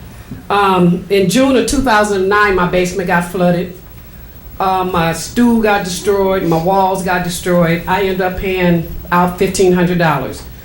This June this year, the guy walks over to me from the waste management department and he says, Joyce, we know what happened to you last time. So what we want you to do is put some tiles down, maybe a brick or something on top of your stool. So I'm like, for real, you serious? So, okay, I leave and come back. The rock then hit the ceiling. My stool is open. Water's everywhere. I had an odor coming up out of the shower drain with sand and everything. So I calls down here to the head of the street department, try to get this man to come out to see what was going on. I didn't get no results from him. So I called the city waste management, Mr. Brecker. But anyway, it took them from that Tuesday to that Friday to come out to my house. So I'm thinking, they're thinking that I'm supposed to leave this stuff in my basement so that they could see it. But you could see the line in the shower where the water had came up. So anyway, I'm talking on behalf of my neighbor at 217 Bay Street and my other neighbor that's on Merriman. There's only 3 houses on this street. This is the second time for me and 217. This is the first time for the house on Merriman Street. Well, he got some damage, but not as much damage as we did. So finally, when they come out, they tell me it's my fault. And I say, no, it's not my fault. So we have a meeting, go in, lawyers sitting there and all this, we have a meeting, and they decided that they were gonna call people to come in and check this out. The same thing that I did in 2009. I had a plumber come out, check my vent flow. It was A-okay. I had to get my stool reset, had to get a new floor put in. So they paid the money to have this done again. Come to find out, it still wasn't my fault. So I don't know where the blame lies. It doesn't lie on me because I don't flush the water in the sewer. And every time they flush that water bags back up in my house, in the basement, and it floods all the rooms. The man across the street, same way. The guy down the street on the corner, same way. So the waste manager, Steve, said that he was gonna get back with me and let me know what they were gonna do. Haven't heard from him. So when I called him the other day, it wasn't nice. You know, it wasn't nice at all. And I told him, I said, you told me that you would get a hold of me and let me know what you guys were gonna do with the street. First of all, the street's no good. And I tried to get the street manager to come out to look at it because it's caving in. Then I asked, I said, tell me this. How did this sand come up in my shower drain when you got a pipe going down the middle of the street? Well, what he didn't know is I had went out there and talked to the man that was pumping the water and had the camera down there, and you didn't know. We looked down in there and there's a crack in the pipe. But you tried to say it was my fault. But see, in 2009, it wasn't my fault. This year is not my fault. But you wrote a report and I asked you, could I get a copy of that report? I never got a copy of the report. I don't think nobody got a copy of the report but Travelers Insurance. And they called me and denied me again. So I need to have a good explanation why I got denied. Who's gonna fix my basement again? Because I'm not paying for it. I'm just not gonna pay for it. So the blame game need to stop somewhere. You need to quit blaming me because I don't work for the city. I don't work for the waste management. That is not my problem. You knew it was gonna happen when you sent your man over there to tell me what was getting ready to happen. You know, prepare yourself. I prepared myself. No resolution. They told me they was gonna have a resolution last time in 2009. This 2017, 9 years later, no resolution. So this is addressed to you, the waste management man, and the city engineer for the streets, because I couldn't get him to come out either. I don't know if you were scared to come out in the neighborhood or what, but my neighborhood is no different than the neighborhood across the bridge over here, okay? So whatever goes for them should go for us over here. And I know for a fact that you done fixed some houses and paid for them across the bridge. Now I'm on this side of the bridge. I want my house fixed. I pay $1,700 a year for taxes. And something needs to be done. Now, if you want to, can you talk to me or? We don't debate. We Okay. don't debate back and forth. Well, it ain't a debate. This is Just- oral presentations, so we listen to hear what's going on, but we don't go back and forth anymore. Okay, I got 23 seconds. Absolutely. How'd you know? I got because I'm seeing this clock right here.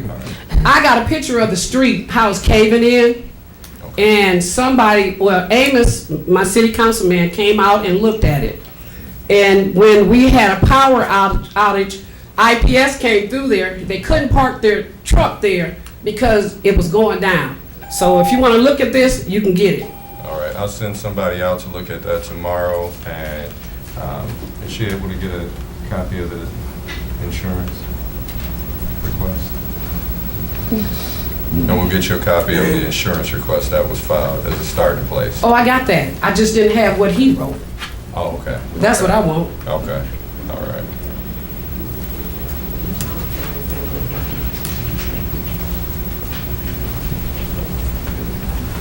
We have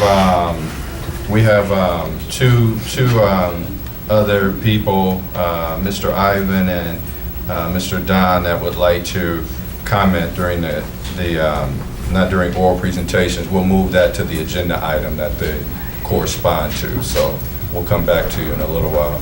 We have Mr. Chad Shipman that is also here that would like to address the council. Good evening, City, residents of Waterloo, Mr. Mayor, and the council. I've come on behalf of the Iowa Irish Fest. We just wrapped up at 4 o'clock today from another successful event, but I didn't think I'd make it today. That's why we're not on the agenda. So if we need to do a formal presentation in the future, I'd be happy to. We understand the city's very busy. This is our 11th annual fest. We've got people coming from all over the world so we can showcase Waterloo. We had over 1,500 unique volunteers this year and 50 committee members that were all volunteers. These are people that are working for our community, for our city. They are not getting paid financially to put this event on. It's my heart. I graduated from East High in 1995. I went on to graduate from Hawkeye Community College. I have a passion for this community and I have a passion for you all, and I appreciate your hard work. There's a few I'd like to recognize. I want to recognize the Sportsplex for helping us with Tibbetts Park for the rugby tournament this year. We had 13 teams. Of those 13 teams, one was from Black Hawk County. We had teams coming in from all over, from the Omaha area, from the Twin Cities to come. Also want to thank Pat Treeler with the fire department for coming down with his staff and walking it as it was set up before we started. He made some recommendations of things we could do differently to keep our people safe. It felt safe and secure. I also want to thank the Public Works, the Sanitation Department. I asked the city to remove their garbage cans downtown. We paid for our own garbage. We went through 5 of those large garbage bins that was on the fest bill. I want to thank Eric Thorson with the Engineering Department. I also want to thank Black Hawk County Health Department, the Black Hawk County Sheriff's Department. I want to thank the city of Cedar Falls, Waverly, and Hudson, where we lease or they provide us assets as well to put on this community event. I especially want to thank 2 people. One is Aaron McClellan with the Waterloo Police Department. Extremely prepared, well planned out, met with them several times before the fest to make sure things were safe and secure. We added more officers, more hours. We added more. We also have our own security that we pay for this staff. And then also one I'd like to reach out, Paul Hutting. JV is unbelievable. He does a lot, and he actually takes a lot on. If I need something, it's not his department.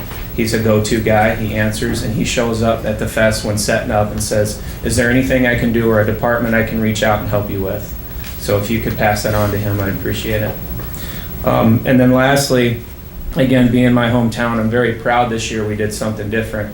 We have a lot of service groups that come out and support our fest, but especially the Boys and Girls Club.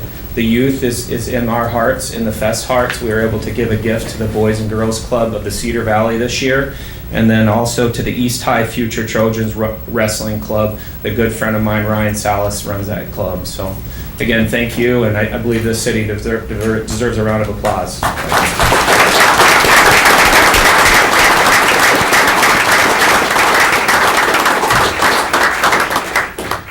Is there anyone else that would like to address the council on a non-agenda related item?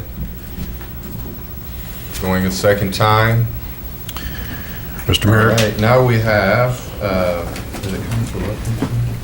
We have council, mayor and council report outs today, but just an opportunity for you to hear what our city council members and the mayor have been working on. So if anyone wants to chime in.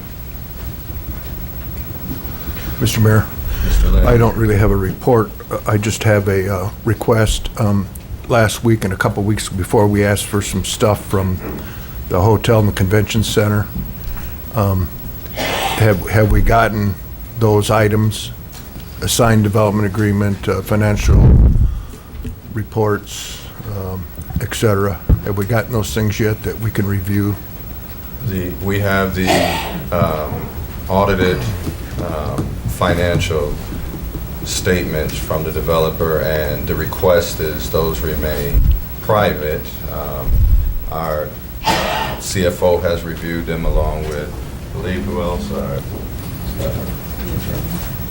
Along with our city attorney as well, and myself also.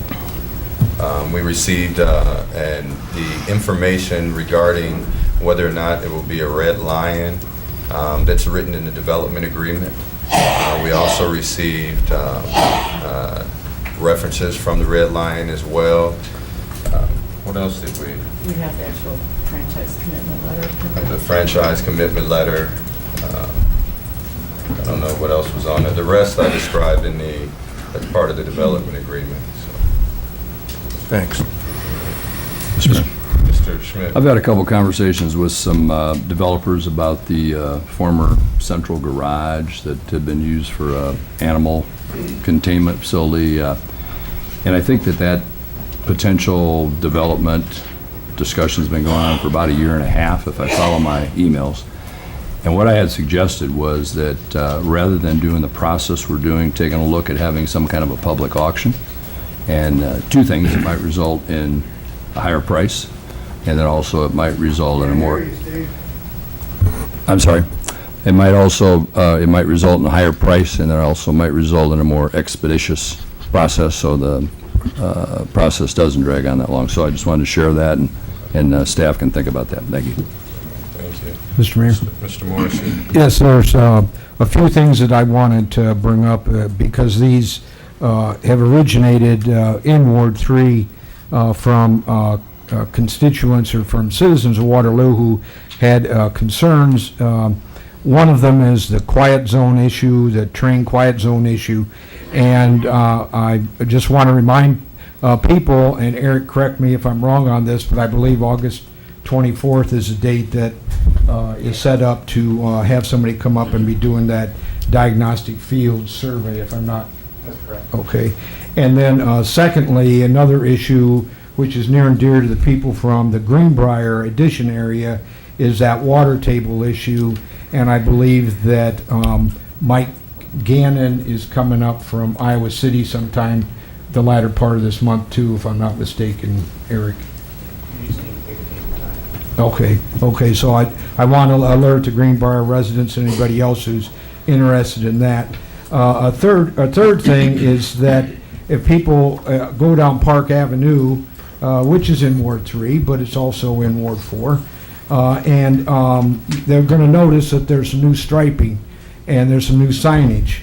And I'm very proud of that because it's an accomplishment, granted on a minor scale, compared to what a Cadillac version would be, but it was done at a very economical expense, and it was done in the pursuit of having Waterloo become more of a walkable, bikeable community by having that thoroughfare become a complete street. There are going to be public information meetings that are going to be coming up in the very near future that Wendy Bowman and some others are putting together, so keep your eyes and your ears tuned for that so that people can get an adequate explanation of that.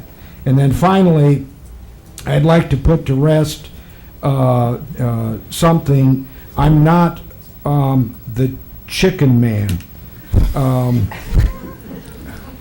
Okay, I have put together several months of research into trying to help out with the hobby farm language that was sorely lacking in the city of Waterloo. And I'm glad to report that that is a lot of that information has been put together in the form of an ordinance that I believe passed the Planning and Zoning Commission last week. And I hope that the City Council will approve that so that we have some guidelines for the Planning and Zoning Commission and the Board of Adjustment to use in the future. But for sure, yeah, I like chickens, but I'm still not a chicken man, so I'll put that to rest. Thank you very much. I won't even touch that one.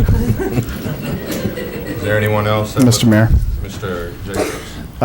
To piggyback on Mr. Shipman's address, I had the opportunity to take our youth group down and help clean up after Irish Fest. And I just wanted to comment, I didn't know what to expect really, but I wanted to comment how organized it was, how well everyone got along and respected the rules to separate out the redeemables from the recyclables to the trash. And we were able to help fill a couple dumpsters of trash and recyclables. So hats off to Irish Fest, and it was a great event, well organized, and the citizens did a great job in assisting us as well in that effort. So thank you very much.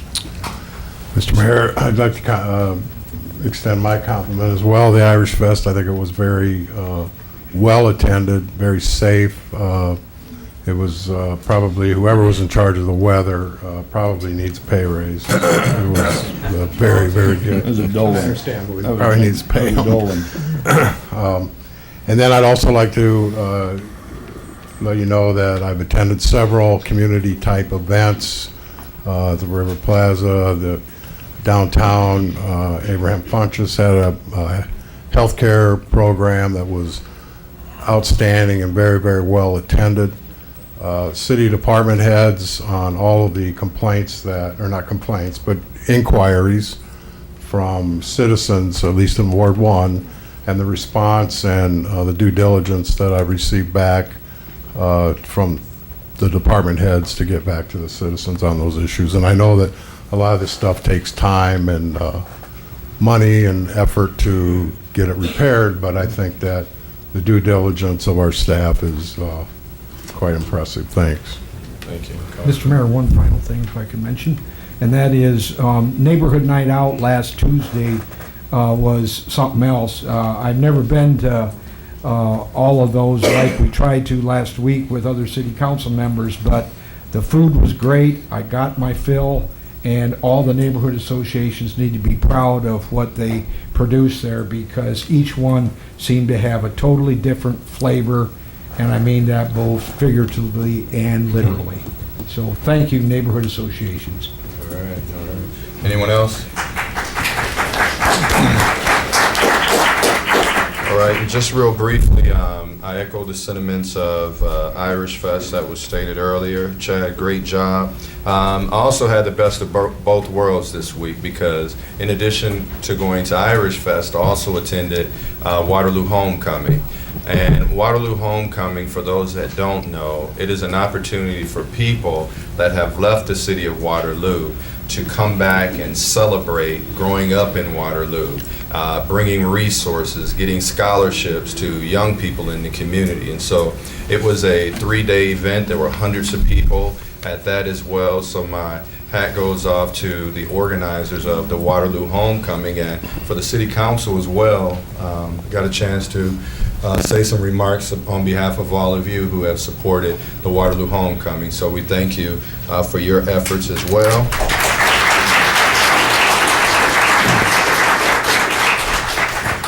National Night Out was outstanding. Great opportunity to hang with City Council colleagues, and we actually had a great time rolling together. So great job, Felicia and Rudy and all the neighbors that put that together. Tomorrow there is a Chamberlain's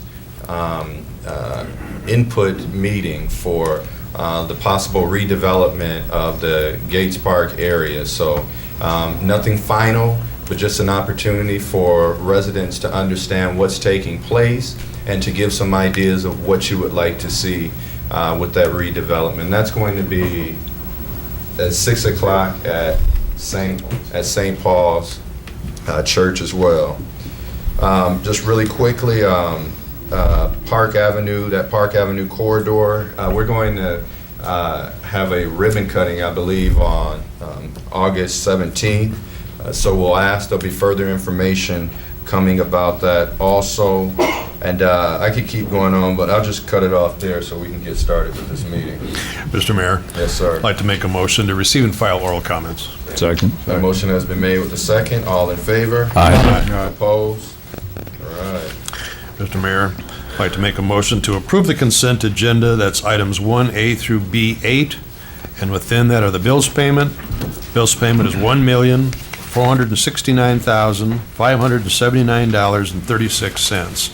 That's 1,469,579.36. Second.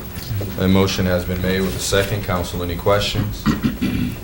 Madam Clerk, roll call vote.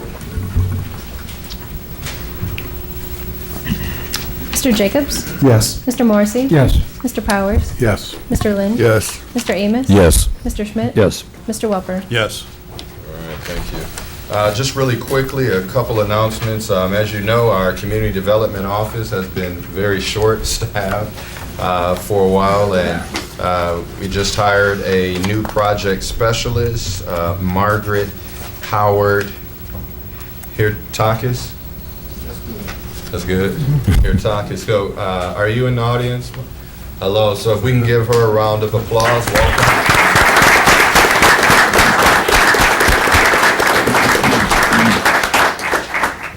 And also, we have a board appointment for which board? Planning, Programming. Planning and Zoning Board. Is Virginia Wilbur here? Hi, Virginia. Thank you for your commitment to serving on the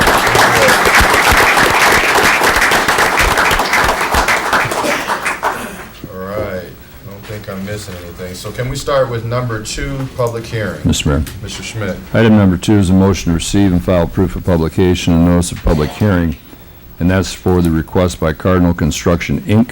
for a site plan amendment to the R4 RP Plan Residence District and BP Business Park District to allow for the designation of 4 lots as office/medical located at the southeast corner of Amesboro Avenue and West San Martin Drive. Second. The motion has been made with the second. All in favor? Aye. Opposed? The hearing is now open.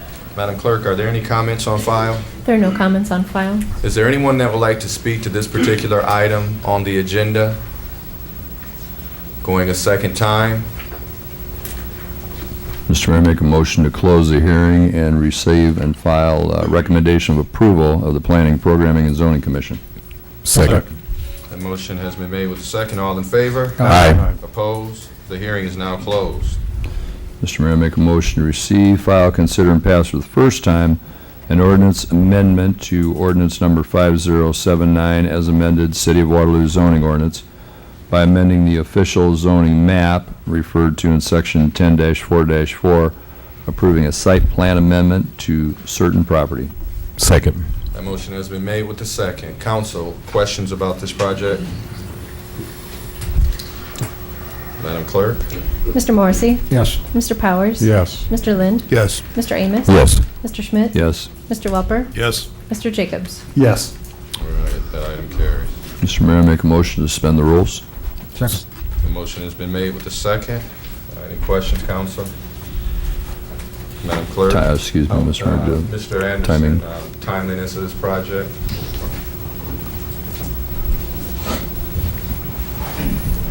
Noel Anderson, Community Planning and Development Director. I saw that John was here in the audience. I'm not sure if there's timeliness of this. Do we need is there something ready to go for construction, John? We don't have anything set right yet. Okay. All right. Madam Clerk?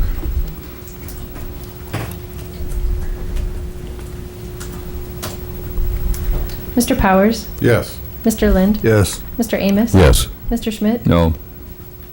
Mr. Welper? Yes. Mr. Jacobs? No. Mr. Morrissey? Yes. All right, second and third readings, we'll have to wait until next week. Someone take number 3, please. Mr. Mayor, Yes, sir. I move to receive and file proof of publication of notice of public hearing for the sale and conveyance of city-owned property generally located northwest of 1318 Martin Road in the amount of $1 to Cardinal Construction, Inc. Second. That motion has been made with the second. All in favor? Aye. Opposed? Madam Clerk, are there any comments on file? There are no comments on file. Is there anyone in the audience that would like to speak on this particular item on the agenda? Going a second time. Mr. Mayor, move to close hearing. Second. That motion has been made with the second. All in favor? Aye. Opposed? The hearing is now closed. Mr. Mayor, move to adopt a resolution authorizing sale and conveyance of city-owned property generally located northwest of 1318 Martin Road in the amount of $1 to Cardinal Construction, Inc., and authorize the mayor and city clerk to execute said documents. Second. The motion has been made with the second. No, we had a work session on this a little bit earlier, but when people see $1 for a sale, can you tell exactly what's going to happen for that $1? Yes, sir. Noel Anderson, Community Planning Development Director. So this is a standard development agreement in our Martin Road TIP district. We are proposing to sell it for $1. In return for that, Cardinal Construction will be building 5,000 square feet of office space, 15,000 square feet of warehousing, with a minimum value of $1.1 million on this site. The entire site is approximately 12.5 acres total. However, there is some floodway and floodplain associated with the site, which gives them about 5 acres out of the floodway. There's also some other provisions in the development agreement where we may be able to do a shared detention pond system to create some more buildable space in other lots that we have in this area. So we're recommending approval of this as a great project for the city of Waterloo and Cardinal Construction. All right, thank you very much. Is there anyone else with questions? Mr. Mayor. Yes, sir. I think Noel's done a great job on this project here. Utilizes some property that's probably not the best, and also sets us up for future development to the lot site to the south of there, as well as the shared pond. So I think he's done a great job with putting this together, satisfying the need here of this company, but also future development. So great job. Great comments. Mr. Mayor. Mr. Lamb. I just want to thank Noel for having the work session. That's very helpful on these big development agreements to have a work session so we can kind of get into the technical aspects. And I just want to review what we discovered in the work session, just so everybody kind of has an idea what this is going to be. It's about a $1 million project, $1.1 million. The city's going to put in about $296,000. That includes tax rebates, which we're just giving them back their taxes, but to me, that's still cash. So we're investing about 27% of the cost of this project, which I think is reasonable, and they're going to retain 62 jobs. In addition, we're going to pay for this out of the TIF funds, because that's in the Martin Road TIF district. Anyway, so this is one of those economic development activities that are kind of by the book, and we should all be proud that we did it this way. And again, Noel, thanks for the hard work, and you and your staff. Yeah. Thank you. This project is going to come back after Cardinal's engineering group has looked at it in terms of the wetlands, the development area of the retention pond and all of that prior for another final approval, right? No. Noel Anderson, Community Planning Development Director. We wouldn't need to specifically for their site, but as we start to develop the other lots around there, and if we did the shared detention system, if there was additional costs with that, then we would come back for further council action. And no, does staff need to sign off on the stormwater detention first, though?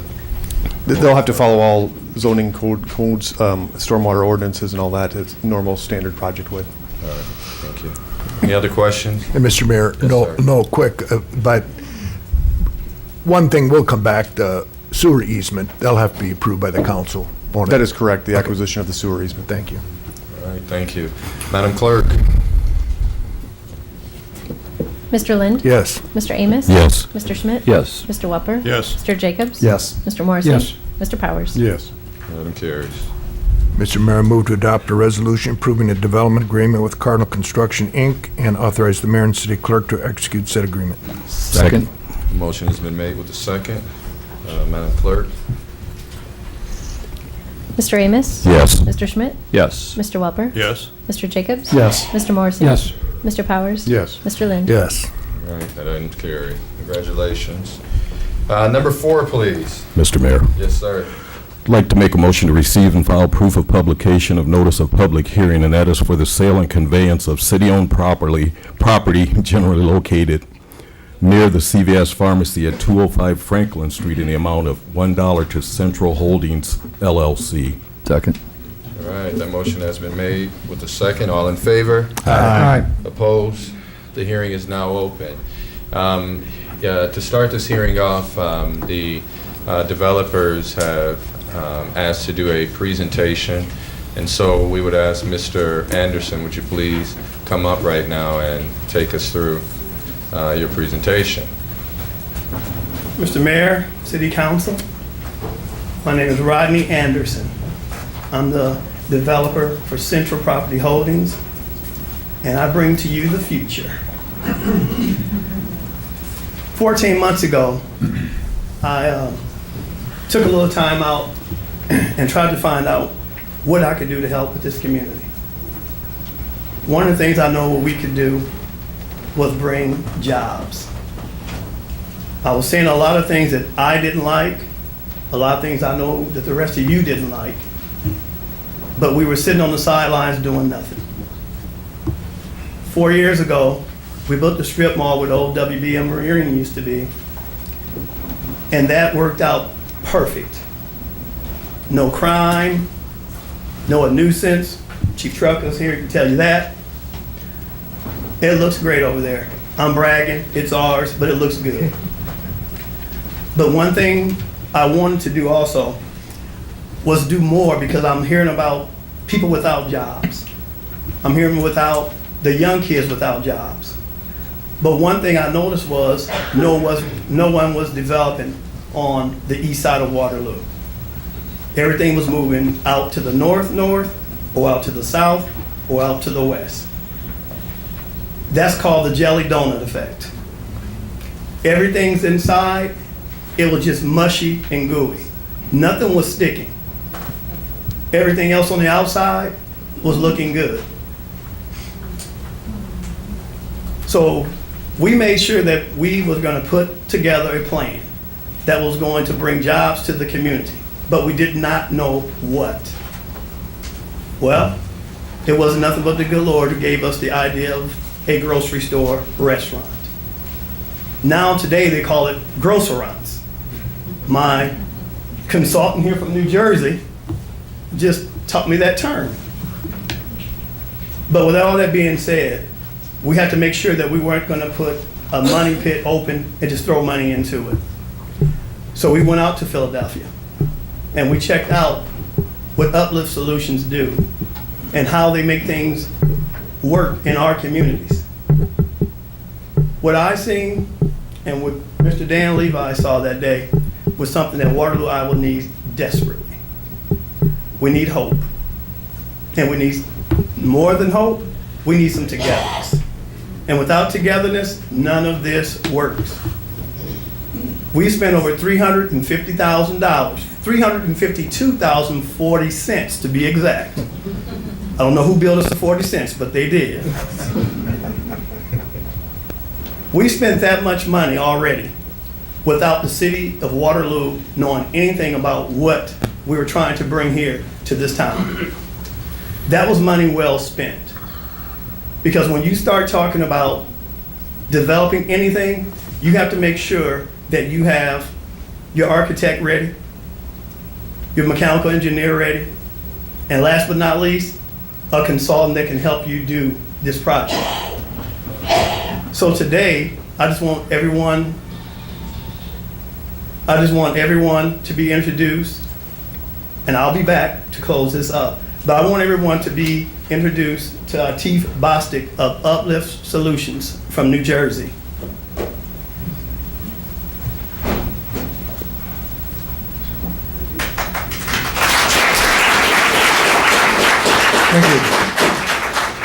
Good afternoon, Mayor Hart. Good afternoon, City Council members. I want to come and just present and talk a little bit about the project, talk a little bit about Mr. Anderson and also Mr. Levi, and number two, share our experience in Uplift and why it makes sense for us to be part of this project. Uplift Solutions is a national nonprofit that focuses on the development of new supermarkets in underserved communities. We also work with nonprofits, or excuse me, work with supermarket operators to do turnaround work. So supermarkets that are at risk of failing, we actually step in and actually turn those around across the country. We've worked in over 40 states within the United States to this point with a 100% success rate. And so examples of those projects would include Renaissance Community Co-op in North Carolina, Vicinity's Tropical Market in Brockton, 2 ShopRite stores, one in Baltimore, Maryland, one in New York, New Jersey. And even one closer to home, Meyer Supermarket, their new development, their actual first supermarket, inner city supermarket in Detroit, Michigan, were projects that we worked on. And so I want to just take a moment to really talk about this project and what we've already done here. Because we believe, again, in maintaining our success rate. We believe that this community is actually ready for a supermarket here. We've spent time and we've actually developed a retail feasibility study for this project. And the feasibility study has come back positive that this is a viable site for a new supermarket. Beyond the feasibility study, we've developed a retail and a real estate pro forma for the project. And the project, with support from City Council, will be a viable project for this community. In addition, we've worked with Mr. Anderson and Mr. Levi to also work on community engagement and strategies to make sure that the community is involved and other stakeholders are involved in this project as well. And then lastly, we work with them on the site plan and how the project should be organized on the site. Again, with experience in 40 states across the country and working in food deserts across the country in all underserved communities, we understand what it takes to make a successful supermarket here. And based on the site, based on the feasibility study, based on the work that we've done, we believe this can be a very successful project with your support. Thank you.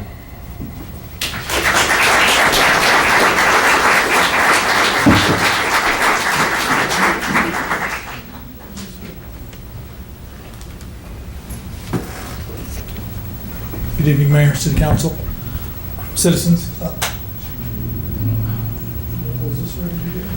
Name and address, sir. Sorry. Dan Levi, 324 Nashua, Iowa. And Dan, you're representing what part of it so that folks out here know? I know what you do, but Very, very good. Again, as was said previously, I am one of the developers as well as the architect for the project. So the following is a series of slides that, again, gives you a little more detail about the project and some of the technical aspects.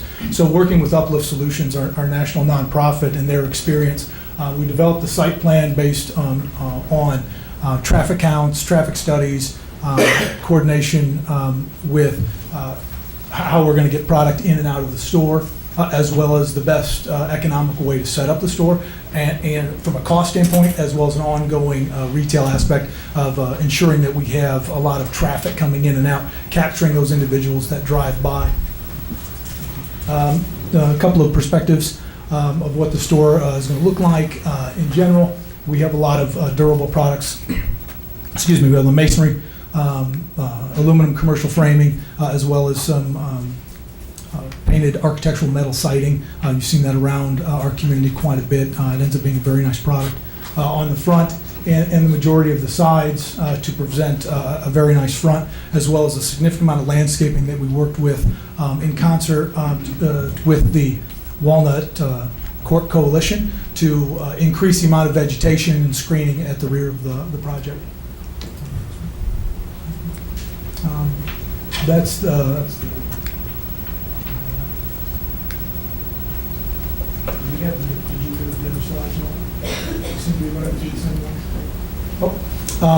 this was from the planning and zoning. If you were all able to have a look at that, there was an opportunity to not vacate Clay Street. After working with Noel in detail, we worked out a couple of things where we decided that that was not necessary. Again, thank you, Noel, to work with that so closely. But it will be including the vacate of the alley that is currently serving a parking lot that is owned by Dave Larson for his needs for the adjacent residential area. The Planning and Zoning did not approve of the off-street parking along Second Street for a variety of reasons, most importantly being security or safety. They didn't like the backing out onto Second Street, so we were happy to modify our plan to reflect that. So, again, we want to talk about what this can bring not only to the immediate community, but the entire east side. And first and foremost, it's jobs. Our pro forma shows 60 to 80 new jobs created with this project. We're going to increase the tax base, and we'll be able to speak to that later. Another project on Franklin, another project in the east side of Waterloo, more towards the central part of Waterloo to continue to energize others to do more economic development. Elimination of blight. We have some property there that's not in the best of shape right now. Have every intent of cleaning that up. Again, encourage more development. We want to be a partner. Our project will not be successful unless the community is a partner with us on this. They're going to have to shop there. So we want to do what we can to encourage that neighborhood, which we've already had many meetings already with neighborhood groups to get their feedback, to tell them what the project's about, what we're doing here. We want to engage them as much as possible. You can see the list there. And then we seem to have a pretty good desire for this particular project type. We've got some support in the audience tonight that we hope they'll all take an opportunity to come up and say something, whether they're for or against the project in its current state. And then we have some credibility with Mr. Anderson, his current development and the way he's maintained his property, and again with our national nonprofit consultant that'll be with us from this project. Not only what they've done so far from helping us with the financing, through programming, design, training our staff, as well as continuing to be with us throughout the project for years to come. We have agreements that they will continue to be involved in the project to make sure that our project is a successful one. We don't want to have another project that gets started and a couple of years fails. That is not an option given the way we're financing this. So we're going to maintain their involvement as a consultant to make sure that we have a viable project, and we chose them because of their incredible track record. The construction and the developmental agreement, there are minimums to the development, so you can see those here. The project's actually 26,000 square feet. It includes 16,000 square feet of retail floor area, a 4,000 square foot dining facility, family-style restaurant. We will have potentially, we're engaging right now some banks about having a branch bank in the store, dietitians on site, and a 1,000 square foot community room that is free to the community and nonprofits to check out and to use inside the facility. We expect to have construction to begin by the end of the year, probably early November, have a shovel in the ground. Be approximately 12 months to build it. We have minimal taxable value that, again, Noel can talk to. We expect that we will well exceed the minimum value, and we have a complete project, not just construction, but total project investment of $8.5 million for the east side of Waterloo. So we have the city participating in an incredible way, putting together a package for this project and its citizens. Noel can speak to that in more detail and get into the nuances of that. Without Uplift Solutions, this project never gets off the ground. We have an idea. Mr. Anderson did some research. We got connected with them, and the dream continued to grow. Without Mayor Hart and without Mr. Anderson, Mr. Noel Anderson, this project never comes before you, and we were done with this about 6-8 months ago. It's their help that's been instrumental in bringing this project to you today.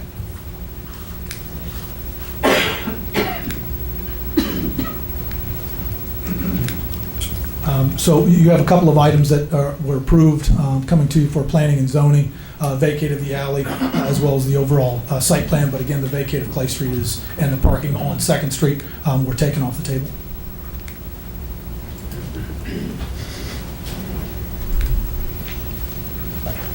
So I can just add to that. So this is pretty much. You want to go back a couple of them? Sure. We can go back like 2 slides, I think. Go one more, please, sir. One more back. Go back one more, actually. I think that's. Sorry.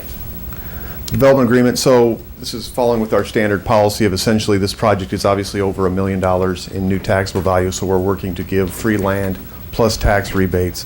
Since we do not own this land, we're not giving it for $1, so we work with them for them to buy the land and for us to give some tax rebates back to help them pay for that land.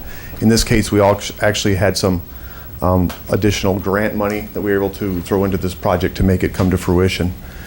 Starting out with, they are buying the property from CVS that, as you may recall, the City of Waterloo worked with CVS to work on that lot. As a part of that design, CVS worked with the city to try and create another outlot, again, to give us some more infill development along the Highway 63 and Franklin Street corridors. They will be building a minimum of 18,000 square foot building on that site. Obviously, that's contingent upon the City of Waterloo moving ahead with buying the House of Hope at 222 Walnut and the Dave Larson parking lot that is next to that. With those two properties, they'll be able to go up to the 26,000 square foot project that they're talking about, begin within 6 months, be complete within 12 months. The 18,000 square foot building would have a minimum value of $2 million. If they go with the larger building at 26,000, the development agreement calls for that to go to $2.5 million in minimum value. The investment of the developer is about $8.5 million on this site. The city is providing in the development agreement a grant of $400,000 to contribute towards that acquisition of property. There are also repayment provisions in the development agreement in case the project does not happen. So we have some safeguards in there if something were to happen to get the grant money back. Tax rebates at 10 years at 80% with an 11th year at 25%. That is calculated based on the values to pay them back for that land, again, going with that free land and tax rebates type setup. The estimated tax rebate total over 11-year period of $458,000. The city will continue to work towards the acquisition of the House of Hope, estimated at $354,000. That is later on the agenda. There is an acquisition contract and a lease agreement with House of Hope to have the purchase option of this land for the larger project. And we'll continue to work toward the acquisition of the Larson parking lot, estimated at $110,000. Dave Larson is the owner of Walnut Court, which is obviously the largest building in this area, has a number of residents in there, so he needs to continue to look at what his parking options are if this parking lot is redeveloped, so we can continue to meet the needs of the people living in Walnut Court. The city is to consider actions to vacate and convey the alley. As they noted on the one drawing, it showed the vacation of the alley. Really, with the Larson parking lot and the House of Hope acquired, there'd be no public reason for the alley there, so it'd be a good reuse of city land for the project. And the city to consider other necessary and requested actions, which may include the site plan amendment, rezoning, on-street parking actions through the normal request process. In the consent agenda, you set those for a date of hearing for the 21st of this month, as the zoning actions are separate from the development agreement. Just looking at the numbers then of what we're doing, the city investment of incentives, $400,000 grant, $458,000 in rebates, $464,000 in acquisitions, totaling about $1.3 million. The investment of $8.5 million in acquisition, design, construction, stocking the store by the developer. Remember, we're also helping this become a win-win-win situation by helping the House of Hope. They were donated the former Christensen Dental Building, so they're working to fix up that building. That will allow them to increase their programs to help more women in need. That's about a $1 million project. There's also improvements in the Walnut neighborhood to support the $1.2 million JSA investment in the area. As you may recall, we've entered into a memorandum of understanding with the Walnut neighborhood area to try and create and fix up some houses in there, create some new construction with Habitat for Humanity. So we think all these things are positives working together. The city is putting forth $1.3 million to match over $10.7 million in other funding sources. So we definitely believe this is a good public partnership, public-private partnership, helping many different projects.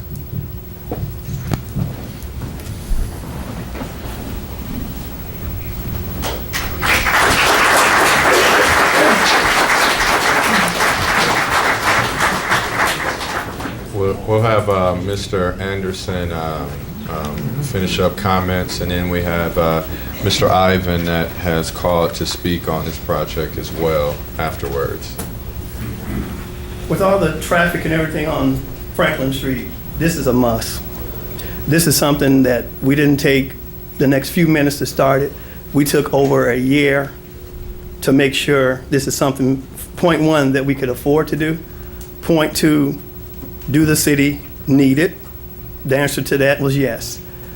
Also, I got a drawing from someone else about the same location. I've never met the person who drew that drawing. I never talked to them. I never met with them. I don't even know who they are. But for the last 14 months, Levi Architecture has been the architect firm that Central Property Holdings have used come hell or high water. We've always partnered with each other side by side. Because when you're doing a drawing, which I've learned now over the years, when you're doing a drawing, it's more than putting a pretty picture on the screen and say that should work. You have to take in consideration safety. You got to take in consideration how the store is laid out. You got to take in consideration you weren't there. You were not a part of what we were doing. I took offense to it because I've never seen it done. Over 30 years, I've never in my life seen someone do that. We've met with the Walnut Court neighborhood 2 times. I've met personally, individually, with a representative of Walnut Court 2 to 3 times. I have nothing against Walnut Court, but I love Waterloo. So when someone sent that drawing, I was offended because I don't know this person. And I was also offended because if it was meaning so much for someone to make a drawing, why didn't you do it 15 years ago? Why didn't you do it 10 years ago? Why didn't you put your money into it? We're taking checks. If you got $1 million to spend, please spend it. But please don't insult my friend and my architect by saying my drawing is better than yours. When the feasibility study came out for Uplift Solutions, the feasibility study, it was about the positioning of the building. It wasn't about, it's about location, location, location. We all hear that. But it's also location of your building, location of your home. If you've ever built a home, you have architects and you have builders say, hey, you should position it this way. It's not really about what's on the land, it's how it's positioned. When I looked at that property, I took in full consideration of the House of Hope. And then after meeting Karen Rowe and her assistant, I was sold that I did the right thing, that we did the right thing by talking to her first, by letting her know that she was a big partner in this. But I've never in my life came back and say, I'm going to hurt the neighborhood I'm from. Never. Because I feel like the investment that we're making and that we've made speaks for itself. I want everyone to know at this point, if anyone wants to talk to us, I know you can get in touch with us. But to send out that, and I'll speak for him, because I'm speaking for the company, that was downright disrespectful. That was just downright disrespectful. And if you would have took a little time, him or her, to say, Mr. Anderson, could we talk? We've talked, and Walnut Court Association can tell you, we talked with them plenty of times, 2 times over an hour and a half. If they say anything differently, that's not truthful. But with me, I take offense to people talking about Waterloo with the overcast shadow that we have, that we don't have nothing in our town to give. We don't do anything. We don't try anything. People don't work together. I'm thinking it has to be a lie. But when I was getting this email, I got upset one time. And I said, who is this person? Who is this person saying all these great things that this building is going to look like and the position is going to take? I don't know them. It would be like me coming to your home and having your wife and yourself say, I know that your favorite meal is tacos, but I'm going to make the seasoning. It don't make any sense. It really and truly don't. So I'm passionate about Waterloo. I'm passionate about my family Because you look at the numbers are there. But if you look at the people, there are even more there. Because this is something that we have to have. It's not a should we have it, it's we have to have it. It's not if you're going to come shop at All In Grocers, it's are you going to work at All In Grocers? Because at 60 to 80 jobs, you're not talking about nothing small. You're not talking about nothing small at all. And that's what we have to come to, the partisanship. We have to come back. Go ahead, Mr. Mayor. Mr. Anderson? Yes. Well spoken. Why don't we save that for a little bit later right now? So, sorry I got to do this, but if we save it just for a little bit later, there is someone coming behind you, and I think judging from this crowd, there may be one or two people out here. It might be one or two. Let's get back to it. So Let's get back to it. Let me keep that moving. Thank you. All right, Mr. Ivan, you asked to make a presentation as well. Sure did. Just need a minute to get set up here.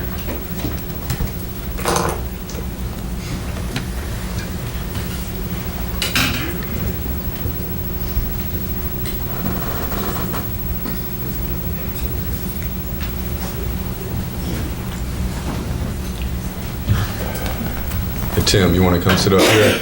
You're welcome to come sit up in one of these.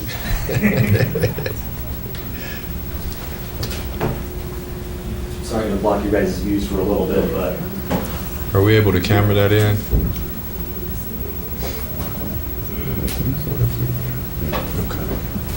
I guess maybe if I can just address everybody, just so I can just show real quick what I'm showing.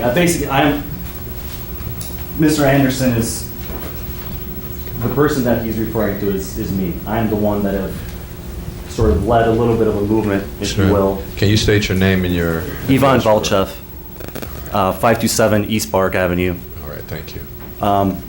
Rodney Anderson. Very nice to meet you. I sincerely tried to get a hold of you today.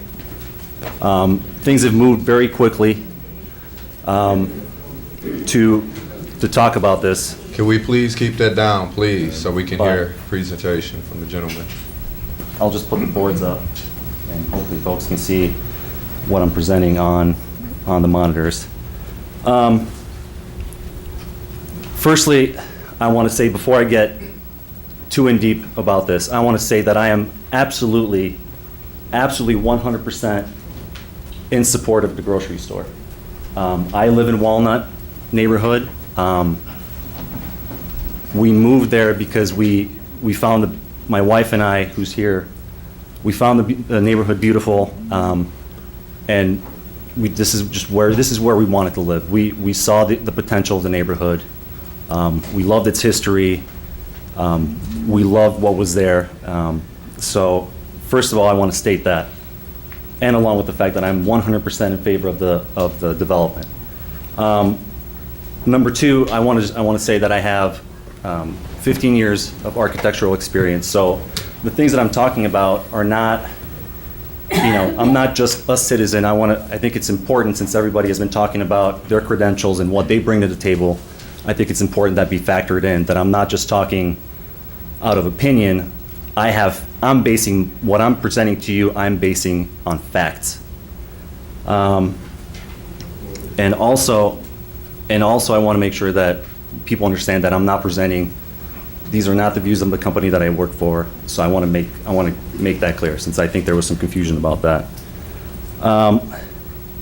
Again, like I said, we're all in favor of the supermarket, but now that it's on the table, and I share the enthusiasm, but I think when there's excitement, short-sighted decisions can be made.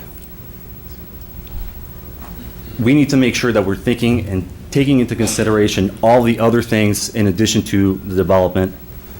We need to make sure that we're talking about and thinking about the context of our neighborhood. I mean, this is a type of a development that really belongs out in San Martin, okay? So if we're going to bring it to our community, we need to think about the pedestrian scale of our neighborhood, the residential scale of our neighborhood. What impact is this development going to have on our community. So with that, I'll just get right into it. The number one concern, or one of the concerns that we have, is the demolition of the House of Hope building. This is a building that has served the community for 95 years, okay? It's maintaining the building will preserve a building that served our community for that long. But what I'm proposing is an alternate site plan, okay? What I'm proposing is, and I'm showing it here, is the building, rather than being placed where the developer is proposing it, can be rotated and placed on the corner of Franklin Street and 2nd Street, okay? By doing that, you can maintain 26,000 square feet because they've expressed that that's what they want to do, okay? That's kind of their sweet spot in terms of square footage. So what I'm showing here on the site plan is that the building will fit on the corner of 2nd and Franklin.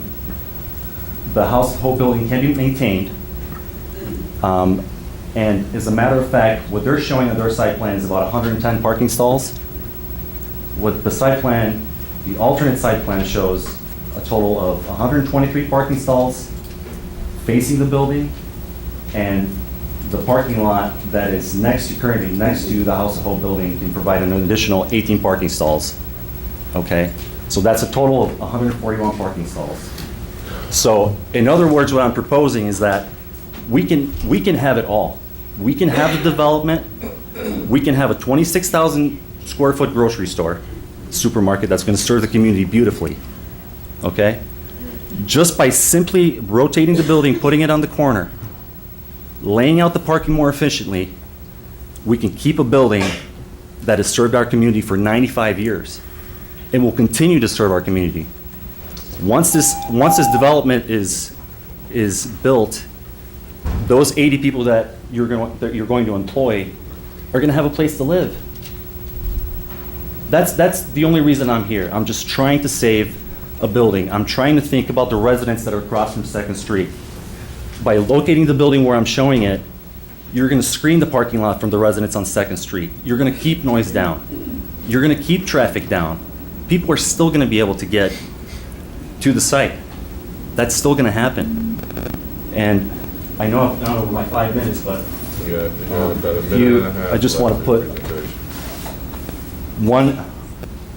one last board, and that just shows I've selected a few vantage points. One coming down south from 63, coming south on Franklin, heading north on Franklin, and then also if you're sitting at the intersection of 63 or 1st Street. The building is visible. It is in fact more visible than the proposed site. When you're on 63, when you look to your left, you're going to be able to see the building, okay? When you're coming down on Franklin Street, when you're clearly going to see the building.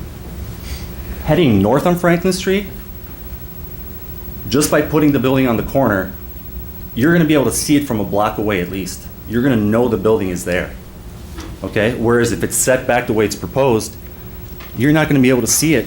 You're still going to have good visibility on the site, but it's not going to be as good as what I'm showing here. And the alternate vantage points are here. I mean, the views from Franklin Street, the views from 1st and 63 here, I mean, they're about the same. But from 63, when you clear CVS, you're going to catch me at your corner of the building. Okay, from Franklin Street, you're going to see the building only when you get to the corner of 2nd and Franklin. That's when you're going to see the building. So, I sincerely think that this is it's a win-win in terms of meeting the demands of the developer, meeting the concerns that a lot of us in the neighborhood have. We've only known about this for 2 weeks. We just found out that the development's been in the works for 6+ months. I only found out 2 weeks ago. And I'm not trying to blame anyone for that, but that's just the truth. And as soon as I found out, I started knocking on doors. I was concerned. I didn't I was wondering why we haven't had conversations about it. A group did have conversations, but we weren't all a part of that. So, again, 100% behind the development. Let's just take a look at where it's being placed. Let's not make short-sighted decisions.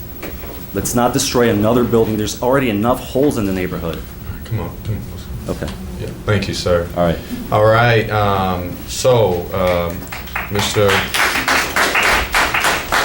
So I made a counter proposal to a project. So we have that information. We wanted to give him ample enough time for his presentation. But now the floor is now open. If you would like to make some comments about this project, you have 3 minutes or less, and ready to hear from you.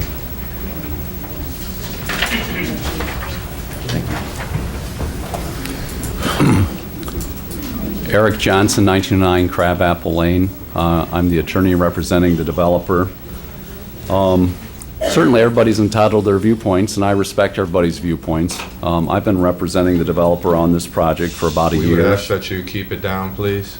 And as part of that, this has gone through stages like most developments do. I've been before you dozens of times with other developments. People come with plans, they get city input, they get neighborhood input, and they make changes, and that's what's happened here. A proposed street that was going to be vacated, no longer going to be vacated.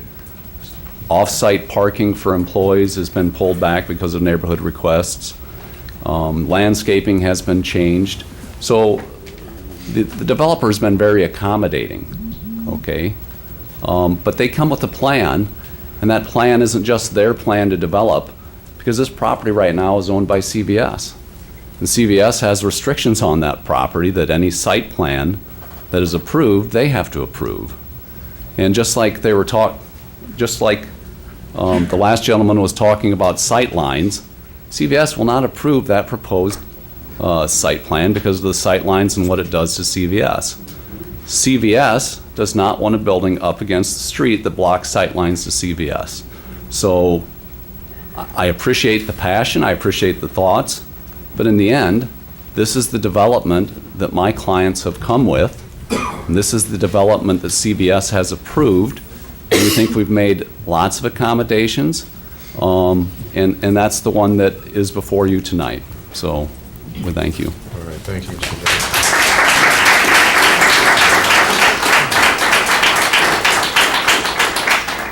We'll go, because you probably want to respond to some of you had something different? Yes, sir. Ed Otteson. I'm currently the chairman of the Waterloo Historic Preservation Commission. It must first be emphasized that the Historic Preservation Commission is not opposed to the need for this type of development in the Walnut and downtown area. The concern lies in the demolition of the existing building that is part of this project. The building in question is not considered eligible from previous historic surveys of the neighborhood. It is not within the demolition moratorium that is in effect according to the JSA development agreement, nor is it within the area to be surveyed in the future for district nomination of the Walnut neighborhood. However, it is a building that is 50 years old, older than 50 years old, which is beyond the age to be in consideration for potentially historic nature. The concern of the Commission would be how the potential loss of this structure in an area that has already lost a lot of its architectural fabric will affect the attempt to get this neighborhood listed in the National Register. I only ask that the big picture be considered and that all possibilities have been looked into so that a solution benefits all concerned. Thank you.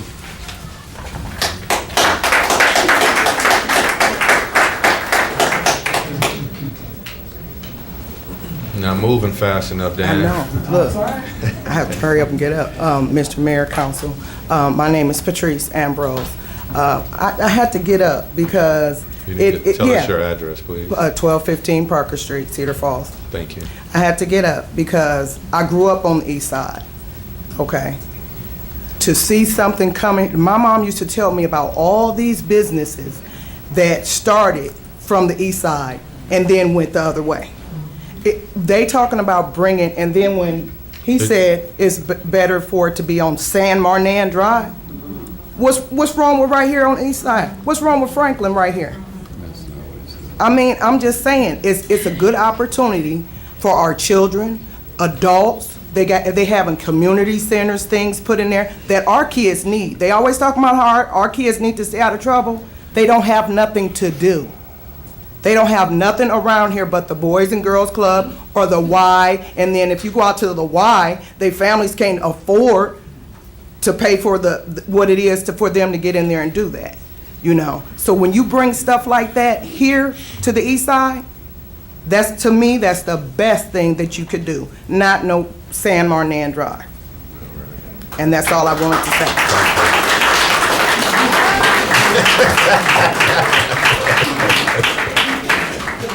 All right. Michael Muhammad, 531 Commercial Street. Mr. Mayor, Council, distinguished gentlemen, and of course, Rodney and this wonderful project. I'm a community supporter of the store, the up-and-coming store. I believe in Mr.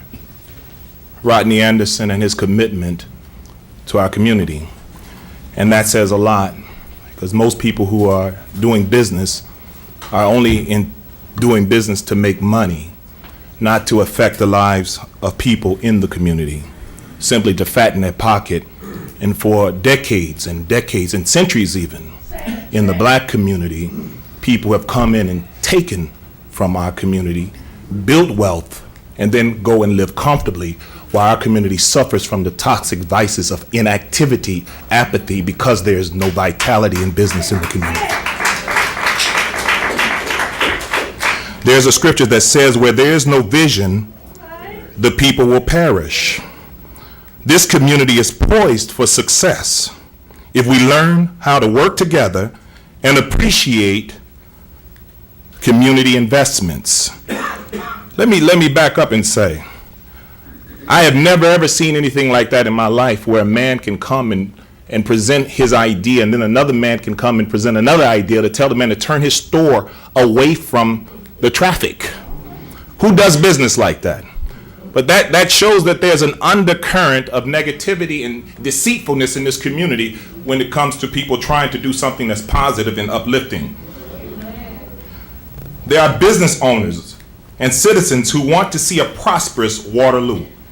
Those of us who are frustrated with the blight and issues of crime and gun violence throughout the entire city are refreshed by a positive investment such as this store that our brother is proposing, him and his partners.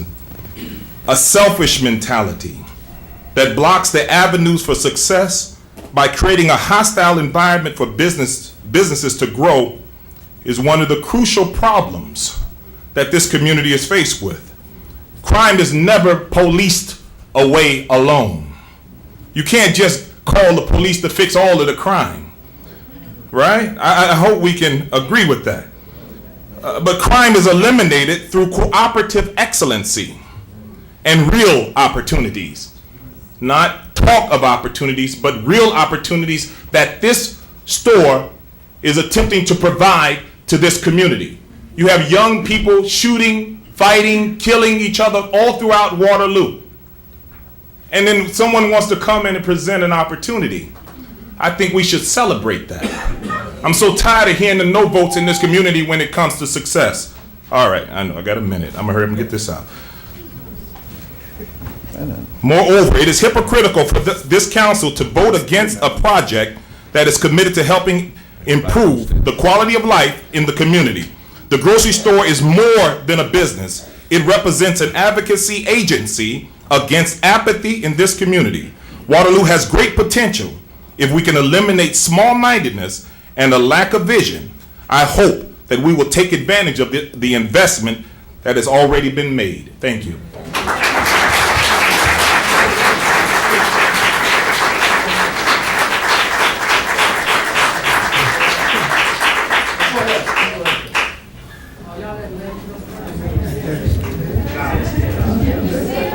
All right, if we can, let's keep the meeting moving.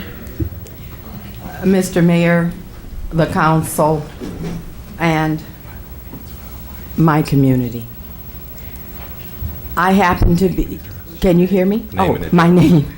I'm Mary Robinson, Pastor Mary Robinson, All Nations Community Church, 321 Normandy. I happen to have grown up in Waterloo.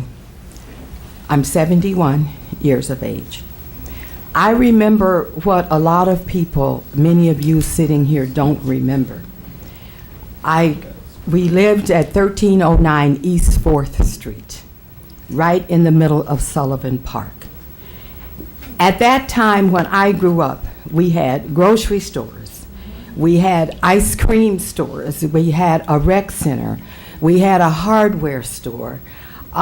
We had what would now be considered convenience stores right in our neighborhood. And when my children come home to visit and we drive up and down East 4th or drive in the area, and I say to them, this business used to be here and that business used to be there, they can't even relate to it. And we are dying in our community for lack of knowledge and lack of our history. And in my opinion, this particular grocery store brings back some of that. And what I really like about the developers was that they actually sat down and they said, we want to know what it is that's important to you. And yes. And so we were able to all have input, and the concern is not just that it be a grocery store, but it be something that serves our community in terms of healthy food choices and healthy nutrition choices, and we should not have to drive out to San Marnon, or drive to the Crossroads, or drive to Amesboro, or drive to Cedar Falls to get the kind of healthy products, because so many of them are killing our people. And I, for one, applaud this. It takes me back to the Waterloo of my youth. And the other thing about the age of buildings, nobody cared about the age of buildings when urban renewal went through and they tore down all the buildings that we had. Nobody cared about the historic preservations and how important those buildings were and about our memories. They just went. And in their place, greenery. I have nothing to do with, nothing against greenery, but railroad tracks and greenery, and nobody cared about our memories and what we felt. And so I applaud this development. And the reason I like it, number one in particular, is that they did attempt to sit down with us and find out what was important. Right, thank you.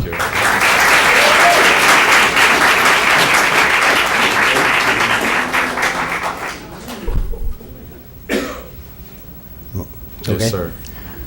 My name's Neil Hartman. I own 4th Street Gym, Cedar Valley Boxing. I've been there for 30 years, 615, 617, 619, 621, 23 East 4th Street. My boxing program has been free to kids for 25 years. There ain't nobody that likes to see things right more than I do. Ian, or I don't even know his name, If is you my can- neighbor. If you can address me. Okay, Ian there, he's my neighbor, I don't even know how to say his name. Ivan. I've talked to him some. He's not against this developer. He just wants to show another angle, and I don't think that's a bad thing. The city's paying out a lot of money. You know, you're putting your into it, and I don't have nothing against Rodney. I think he's great. I love what he's doing. But I see that with the city's input of money and everything, I want what's best for Rodney. I'll be the first one to say, Ian, your idea wasn't so great. If you get somebody else in there to see what can be the best. And as far as CVS, the city should have a bigger say than CVS about any project. And I didn't get up here just to, stick up for my neighbor because I barely know him. And I don't know Rodney, maybe I do. I know a lot of people, but I want to thank you all for my time. And Ian didn't mean moving it out to San Martin. What he actually meant was they are the type, it's the urban development, you know what I mean? It's bringing too much commercial into urban development. That's the point he was trying to make. Not sticking up for him, I don't know him that well yet, but anyway, there you go. All right, thank you, Mr. Hartman.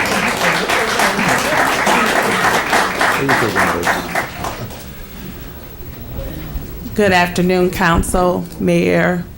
My name is Deborah Carr, and I grew up on 312 Iowa Street in the Walnut Street neighborhood. Currently reside at 916 Ash Street in Waterloo, Iowa. I am very excited to hear what Rodney Anderson and Central Holding is proposing for our community. What I have saw is a development, similar kind of development in Des Moines, Iowa, where one of the things that did not happen is a proper feasibility study where the consideration for the community at large was taken into consideration.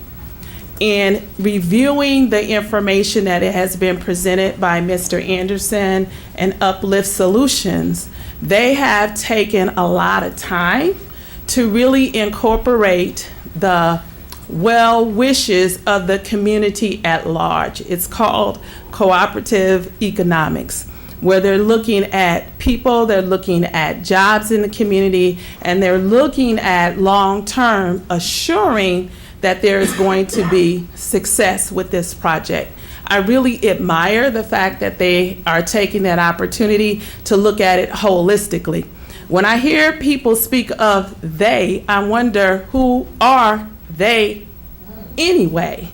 Because if you say they, it's we, the people. It's the people in the Walnut Street neighborhood. It's the taxpayers. It's all of the people, and it looks to me that the Uplift Solutions with their technical assistance arm, Rodney Anderson, his vision, and their investment already of more than $350,000, and I believe he said 40 cents? 40 cents.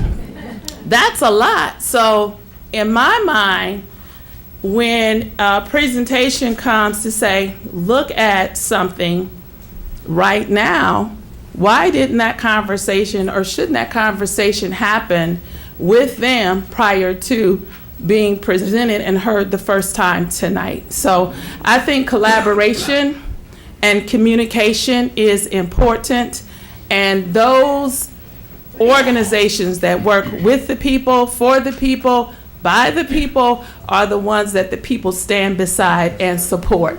So we support Rodney Anderson and Central Holdings and Uplift Solutions to make the Walnut neighborhood what it once was when I was a little girl growing up on 312 Iowa Street. Thank you.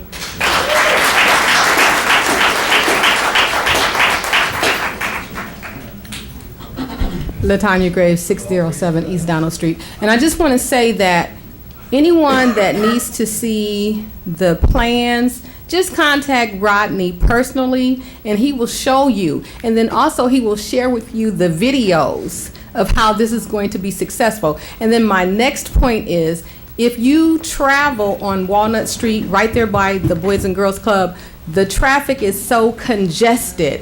And then when school starts, there will be buses dropping school children off at the Boys and Girls Club, and then parents picking them up. And that little bottleneck, the intersection is already overcrowded. So to have that building face the direction of what Mr. Ian said is not conducive to the traffic flow. It will be more congested. And I've seen so many almost accidents, because I've almost gotten into several myself, where people are not stopping at the stop sign. So it's just going to be too congested with the building facing the way the gentleman proposed. Thank you.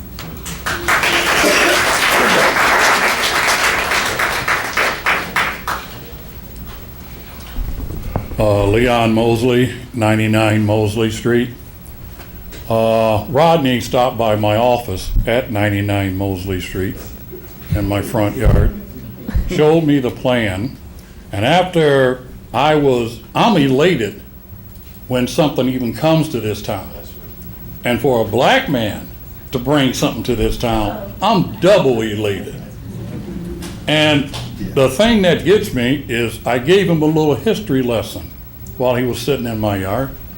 I remember the day that we blacks could not live in Walnut Street apartments over there.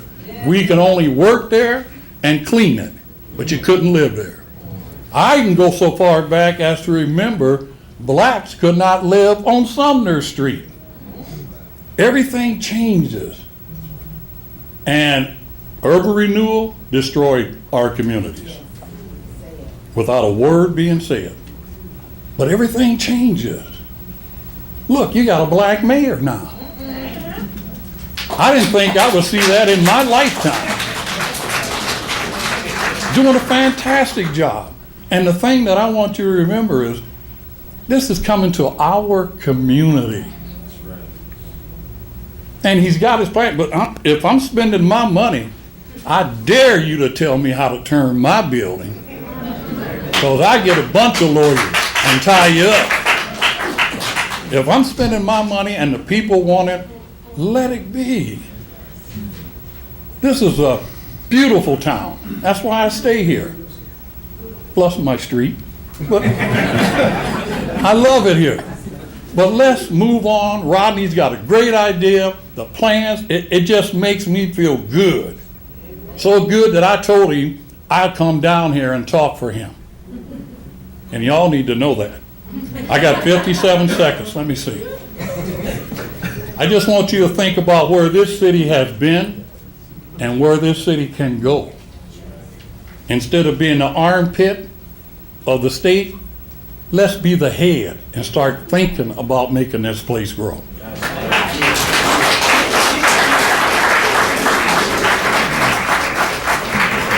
Hi, my name is Joyce Wilder. I live at 226 Bay Street. I got a solution for everything, okay? When you put the store where you're gonna put the store at, they have this thing, this high-rise sign that turns and tell you the name of the store, so you will be able to see it from a distance. It's just like going down Logan Avenue. You don't see that store until you get there, if you know what store I'm talking about. Going out to San Martin, you don't see that store until you get there. You know where you're at. So any store you come to, you really don't see it until you get up on it. And then the other thing is, I get tired of trying to go to the store on Logan because of the train on the track.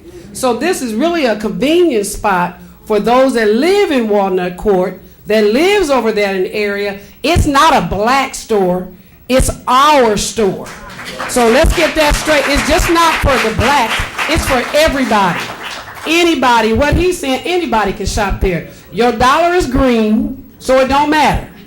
So as long as you come in there and spend money in the store, I think that this is a great idea. We got to think about the elderlies that stay in Walnut Court. They don't have ways to the store. So if we can put that store there and place it where he wanted to place and put a sign up, I'm all for it. And I need a job.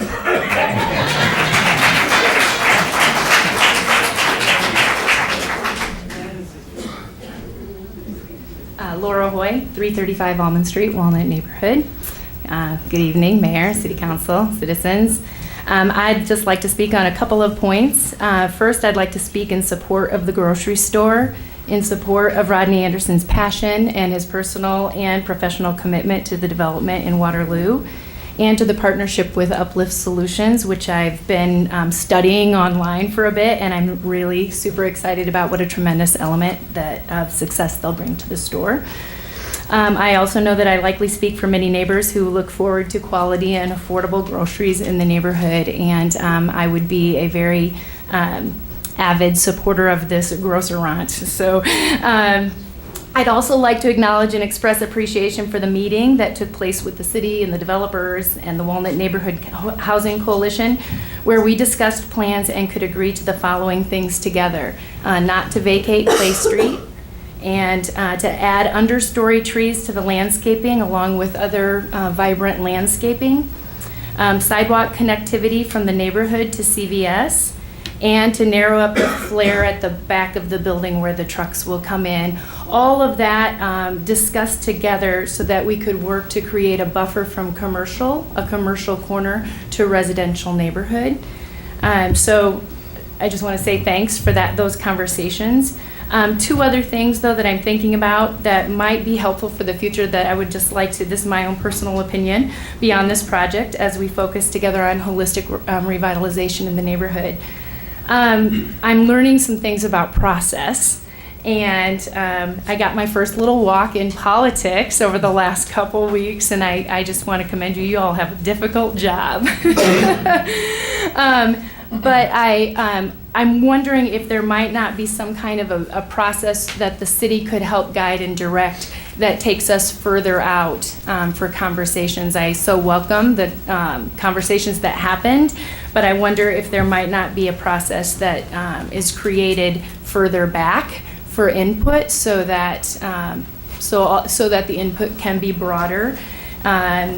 And questions could be given, collaboration can happen possibly earlier in the process.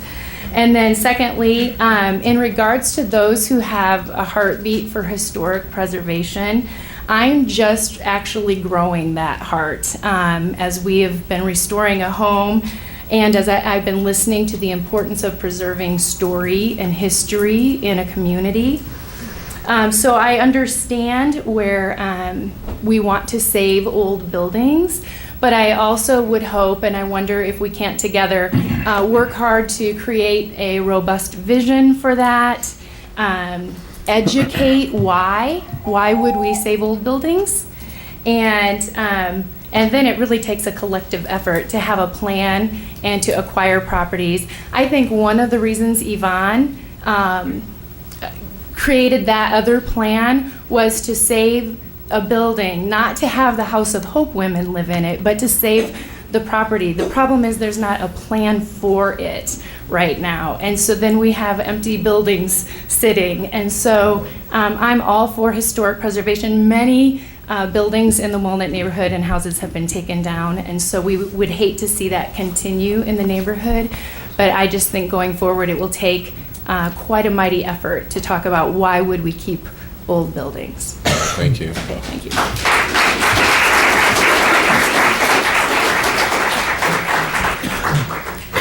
Good evening, Mayor Hart, the council, and my fellow citizens. I want you to understand, for those who do not know me, I want you to understand there's two groups that I'm willing to fight and die for. That's our youth, because they didn't ask to be here. And our elderly, I stand before you as Dr. Johnson, 1610 Columbia Street. When I speak to you, I'm talking about hope. Mr. Anderson and his group are building hope. In our community, we're lacking that. Do you understand shifting a building this way or that way? That's not important. The important is to make sure the building get built. And so whatever that takes, I highly support it. Thank you.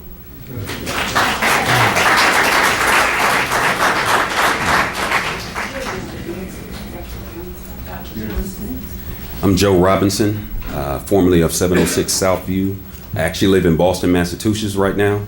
I actually came in just to have my voice heard on this project.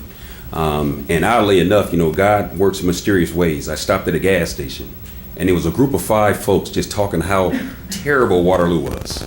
You know, murders and killings, and they were saying, you know what, we can stop downtown, but we can't go any further than that.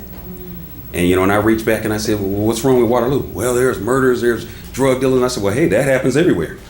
You know, but they didn't have any answers why they didn't want to go further than downtown Waterloo.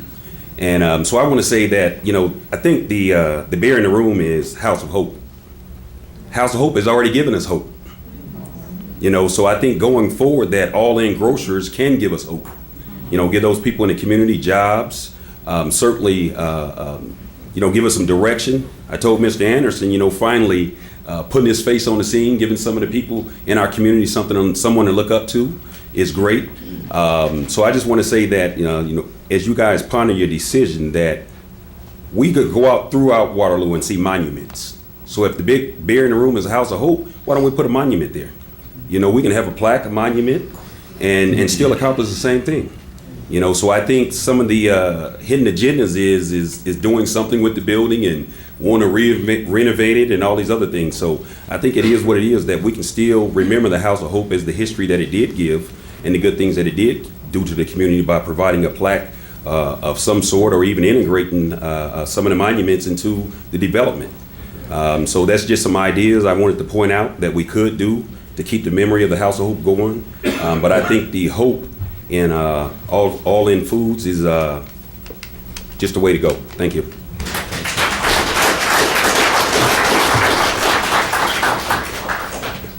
Hi, I'm Cassie Finical, 1427 Lyon Avenue. 5 years ago, I lived in the Quad Cities, where I had lived all of my entire life, knew nothing different. And 5 years ago, I moved here to become the manager of Family Christian. I was single at the time. I had no children, and they suggested that I move to Waterloo. I'm going to tell you, I had no intention of staying in Waterloo. They said, well, just go be the interim manager. We'll figure it out later. I said, that's fine. I said, I am not staying. And I told my friends when I left Waterloo, I said, listen, I'll be back. I never lost nothing in Waterloo, and I'll be back.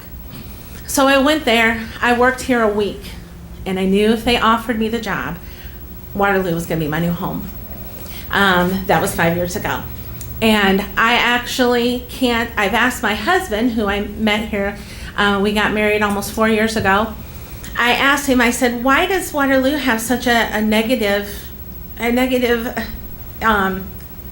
reputation? And I can't figure it out, because I'm just going to be honest, I'm crazy enough to love Waterloo. And even after Family Christian closed, we still decided to stay here in Waterloo.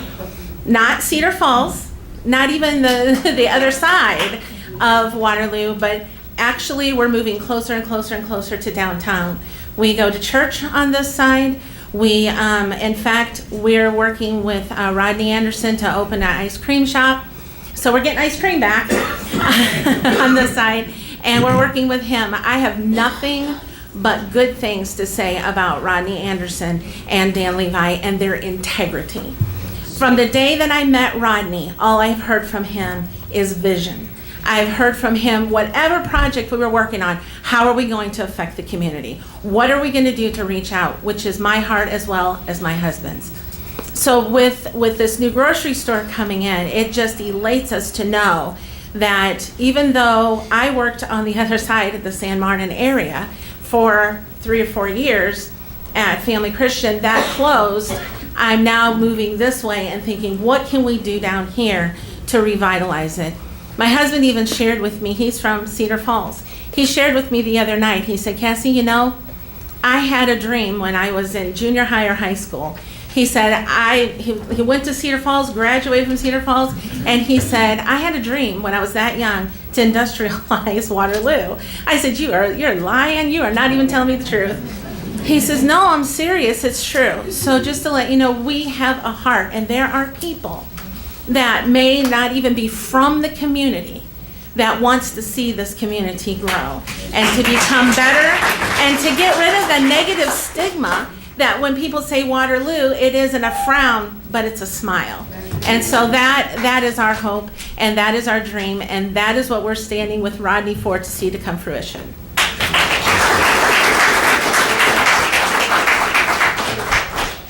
I am Helen Seenster, and I'm native of Waterloo. My home is at 4040 Homer Street, but I have properties on the east side of Waterloo. I have a business for 33 years on Argyle there. I also, I've invested a lot in this community. I have a heart for the people in this community. And Mr. Anderson and I think we've had some investments together also. But I want you to know that if not now, when? Because as I can remember, like Mary Robinson said, I can remember the businesses on the east side. And I don't know why we can't have it again. I was excited when Speller came in. I was excited because I saw it was an opportunity to advance that area again. I've never felt negative about Waterloo. I've always felt that we can make a difference. And I think we as people, we can make a difference. I believe that, I'm one of those that I believe in black entrepreneurship. And the black dollar only stays in our community about 6 hours. And it's time for that to change. I believe that this is, we say a we thing, it is a we thing, but it's also an African American thing. Because we invested enough in this community where we help people to move their businesses out on the other side of town. So it's time to invest in our area as people. So I support this. I was at home, had fixed a big meal for my husband, and we had eaten, and I wasn't feeling very well, and I kept saying, there's something I need to do. And he said, city council meeting. I got up and made a point to be down here because I want to support this. And I think we as a people, we need to support one another. I believe in the feasibility studies. I also believe that if there's a need, then we need to meet that need. And I think this is a need. Eric Johnson is a very excellent attorney, and I know he's crossed his T's and dotted his I's. I believe that Rodney has, even this developer has done some things, but I think the best plan is the plan that they have, and we need to support that.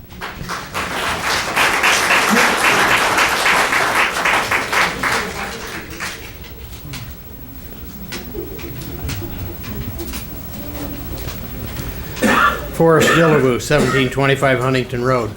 I think this is a wonderful project as it was proposed by Rodney and Dan. I've talked with those guys. I'm 100% convinced they mean what they say and they say what they mean. The only thing I would tweak in this is because it's in the urban renewal TIF.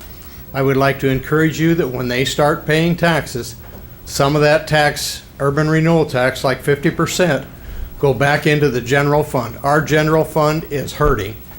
Each time you guys do the budget, you know it's hurting. And if we do TIF 100% into the TIF, the county doesn't get any additional money from this business or any other business in the urban renewal TIFs. And on top of that, the state, who is broke, will end up backfilling this increased value. They'll end up increasing the school's share and pay that because that's the way it's set up. That could end any time. The state could quit doing that and then it would fall back on us taxpayers. So I think there would be tax, not necessarily relief, but less taxes, because if the county got a little more, they wouldn't have to come to us for a raise. And if the state didn't have to backfill for the schools, that would help. So I urge you to give some of the TIF, some of the tax into the general fund rather than all of it into the urban renewal TIF. Thank you.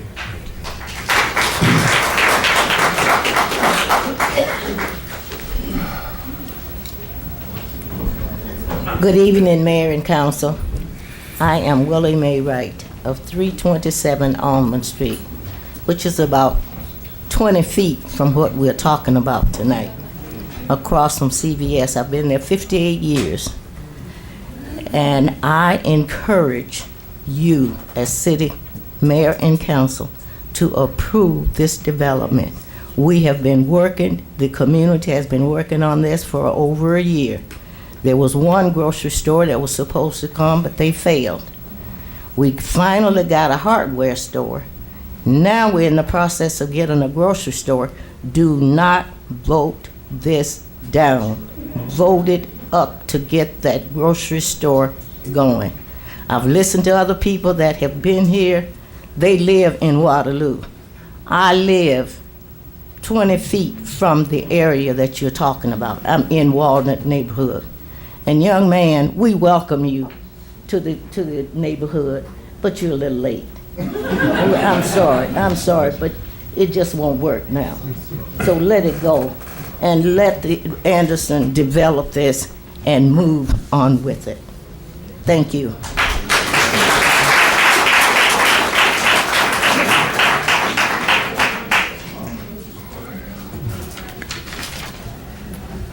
Good evening, Council. I am Willie Campbell, 433 Hope Street. First of all, I want to say that I'm probably one of the few people in here that been knowing Rodney Anderson all of his life. We grew up in City View back in the 60s. I remember when he was in Pampers. We used to throw rocks at each other. We rolled tires together. And to see him have this dream and this vision is an inspiration to me as a black entrepreneur. I run Rib Heaven Barbecue, and I'm sure he could be an inspiration to other entrepreneurs. We are thankful for Spellers, also to inspire us that we can dream big and we can have something positive for our community. The other thing is nobody says a thing when nothing against, I'm not playing a racial card, the Pakistanians come from overseas, they open up liquor stores right across the street from each other, chicken houses, nobody says a word. Everybody's on board with that. But seems like when it comes to something positive for our community, I remember when Weber King started on East 4th Street. Mama Nix started on East 4th Street. And so we have an opportunity to revitalize the history and also to be an inspiration to someone else for our generation. The Bible talks about a generational curse or generational blessings. We are tired of generational curses invading our children. So we want to leave a positive legacy through the vision and dreams of Brother Rodney Anderson and other black entrepreneurs in our community. Thank you.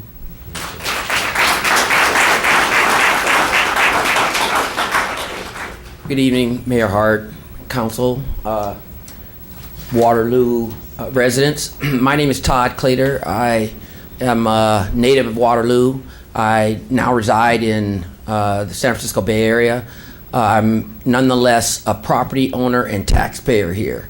I've maintained our property over the 30 years that I've lived in California. I quickly want to make 2 points. One has to do with the short-term reality of a project of this caliber, and the other, the long-term. On the short term, the $358,000.40 that Rodney has put into this project is not free money. That's money that I would bargain that he's paying upwards of $10,000 a month in interest, either because he had to borrow that money or he has to use the working capital that he relies on day to day to pay the people that amount to $358,000. That is, bottom line, a time of the essence reality for him. He needs this project to go forward.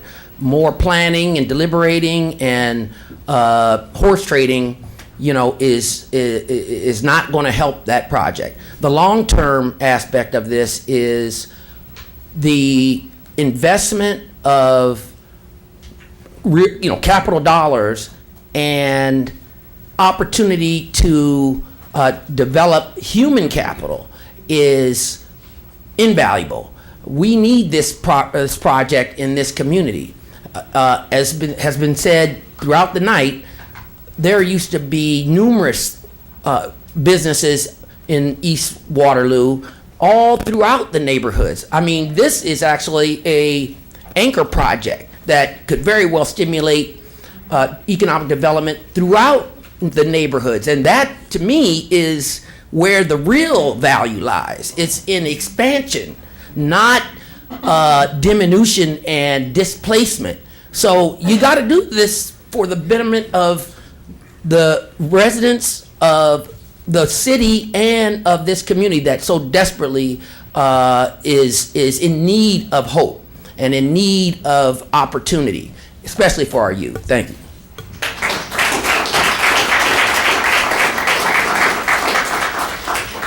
Good evening. My name is Wendell Speller.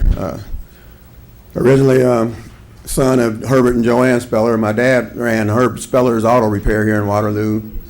His best friend, Lindbergh Whitus, had businesses all up and down East 4th Street. That's where I got my first job with Lindbergh. So when the opportunity came to buy Roosevelt Roby's building, the gas station, my son and I jumped on it. His partner from Virginia was just liquidating. He just actually gave us the building for what we paid. So it was a risk, but not that big a risk. Opening up on this north end of Waterloo was a real challenge. The gas people talked us out of gas, which was a good thing. I reached out to 3 hardware stores, one of them being True Value. Got forwarded on to a Waterloo native, a guy named Dave Oles, came out and done the traffic study. He was so giddy and wound up about getting a hardware store in his hometown. I thought it was not real, but he did it. He got us opened up and ensured me if True Value thought at any time it would not work, they would pull the plug. So along the line of getting the building ready, I kept that in the back of my mind. They're gonna pull the plug. I mean, there's nothing here for them to attract them. After a few months, they gave us a temporary website, and it expired. But by the time I got around to getting on it, so I called and asked, "What's wrong? I can't get on the website." He said, "Well, we thought you'd be open by now." So I had to get pushing and get the place open, and I appreciate the help from the city, the mayor, and Noel, Rudy, the rest of the city council, everybody that helped out. Just to say, I appreciate the customers, the city opening up accounts. And Mr. Anderson has reached out to us. Anything he can get from our hardware store, he's willing to get from us. So in line with him creating more jobs, I'm sure we'll be able to create more jobs. The magnitude of that project, doing business with us, some of the retirees and the volunteers that are making up my staff can go back to being retired, and I can hire some real workers. Not that they don't work. They have been dedicated and very loyal. They've actually made the business a success, and I take my hat off to them. It probably wouldn't have worked any other way. And thank you, and good luck, Mr. Anderson. Mr.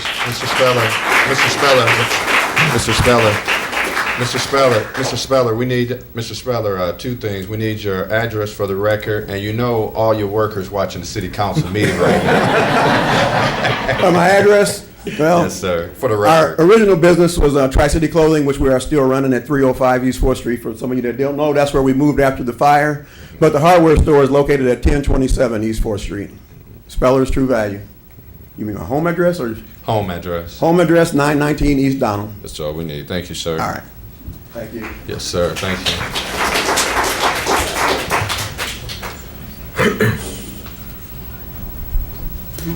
Yes, sir. Okay. Charles Pearson, 1750 Flower Street.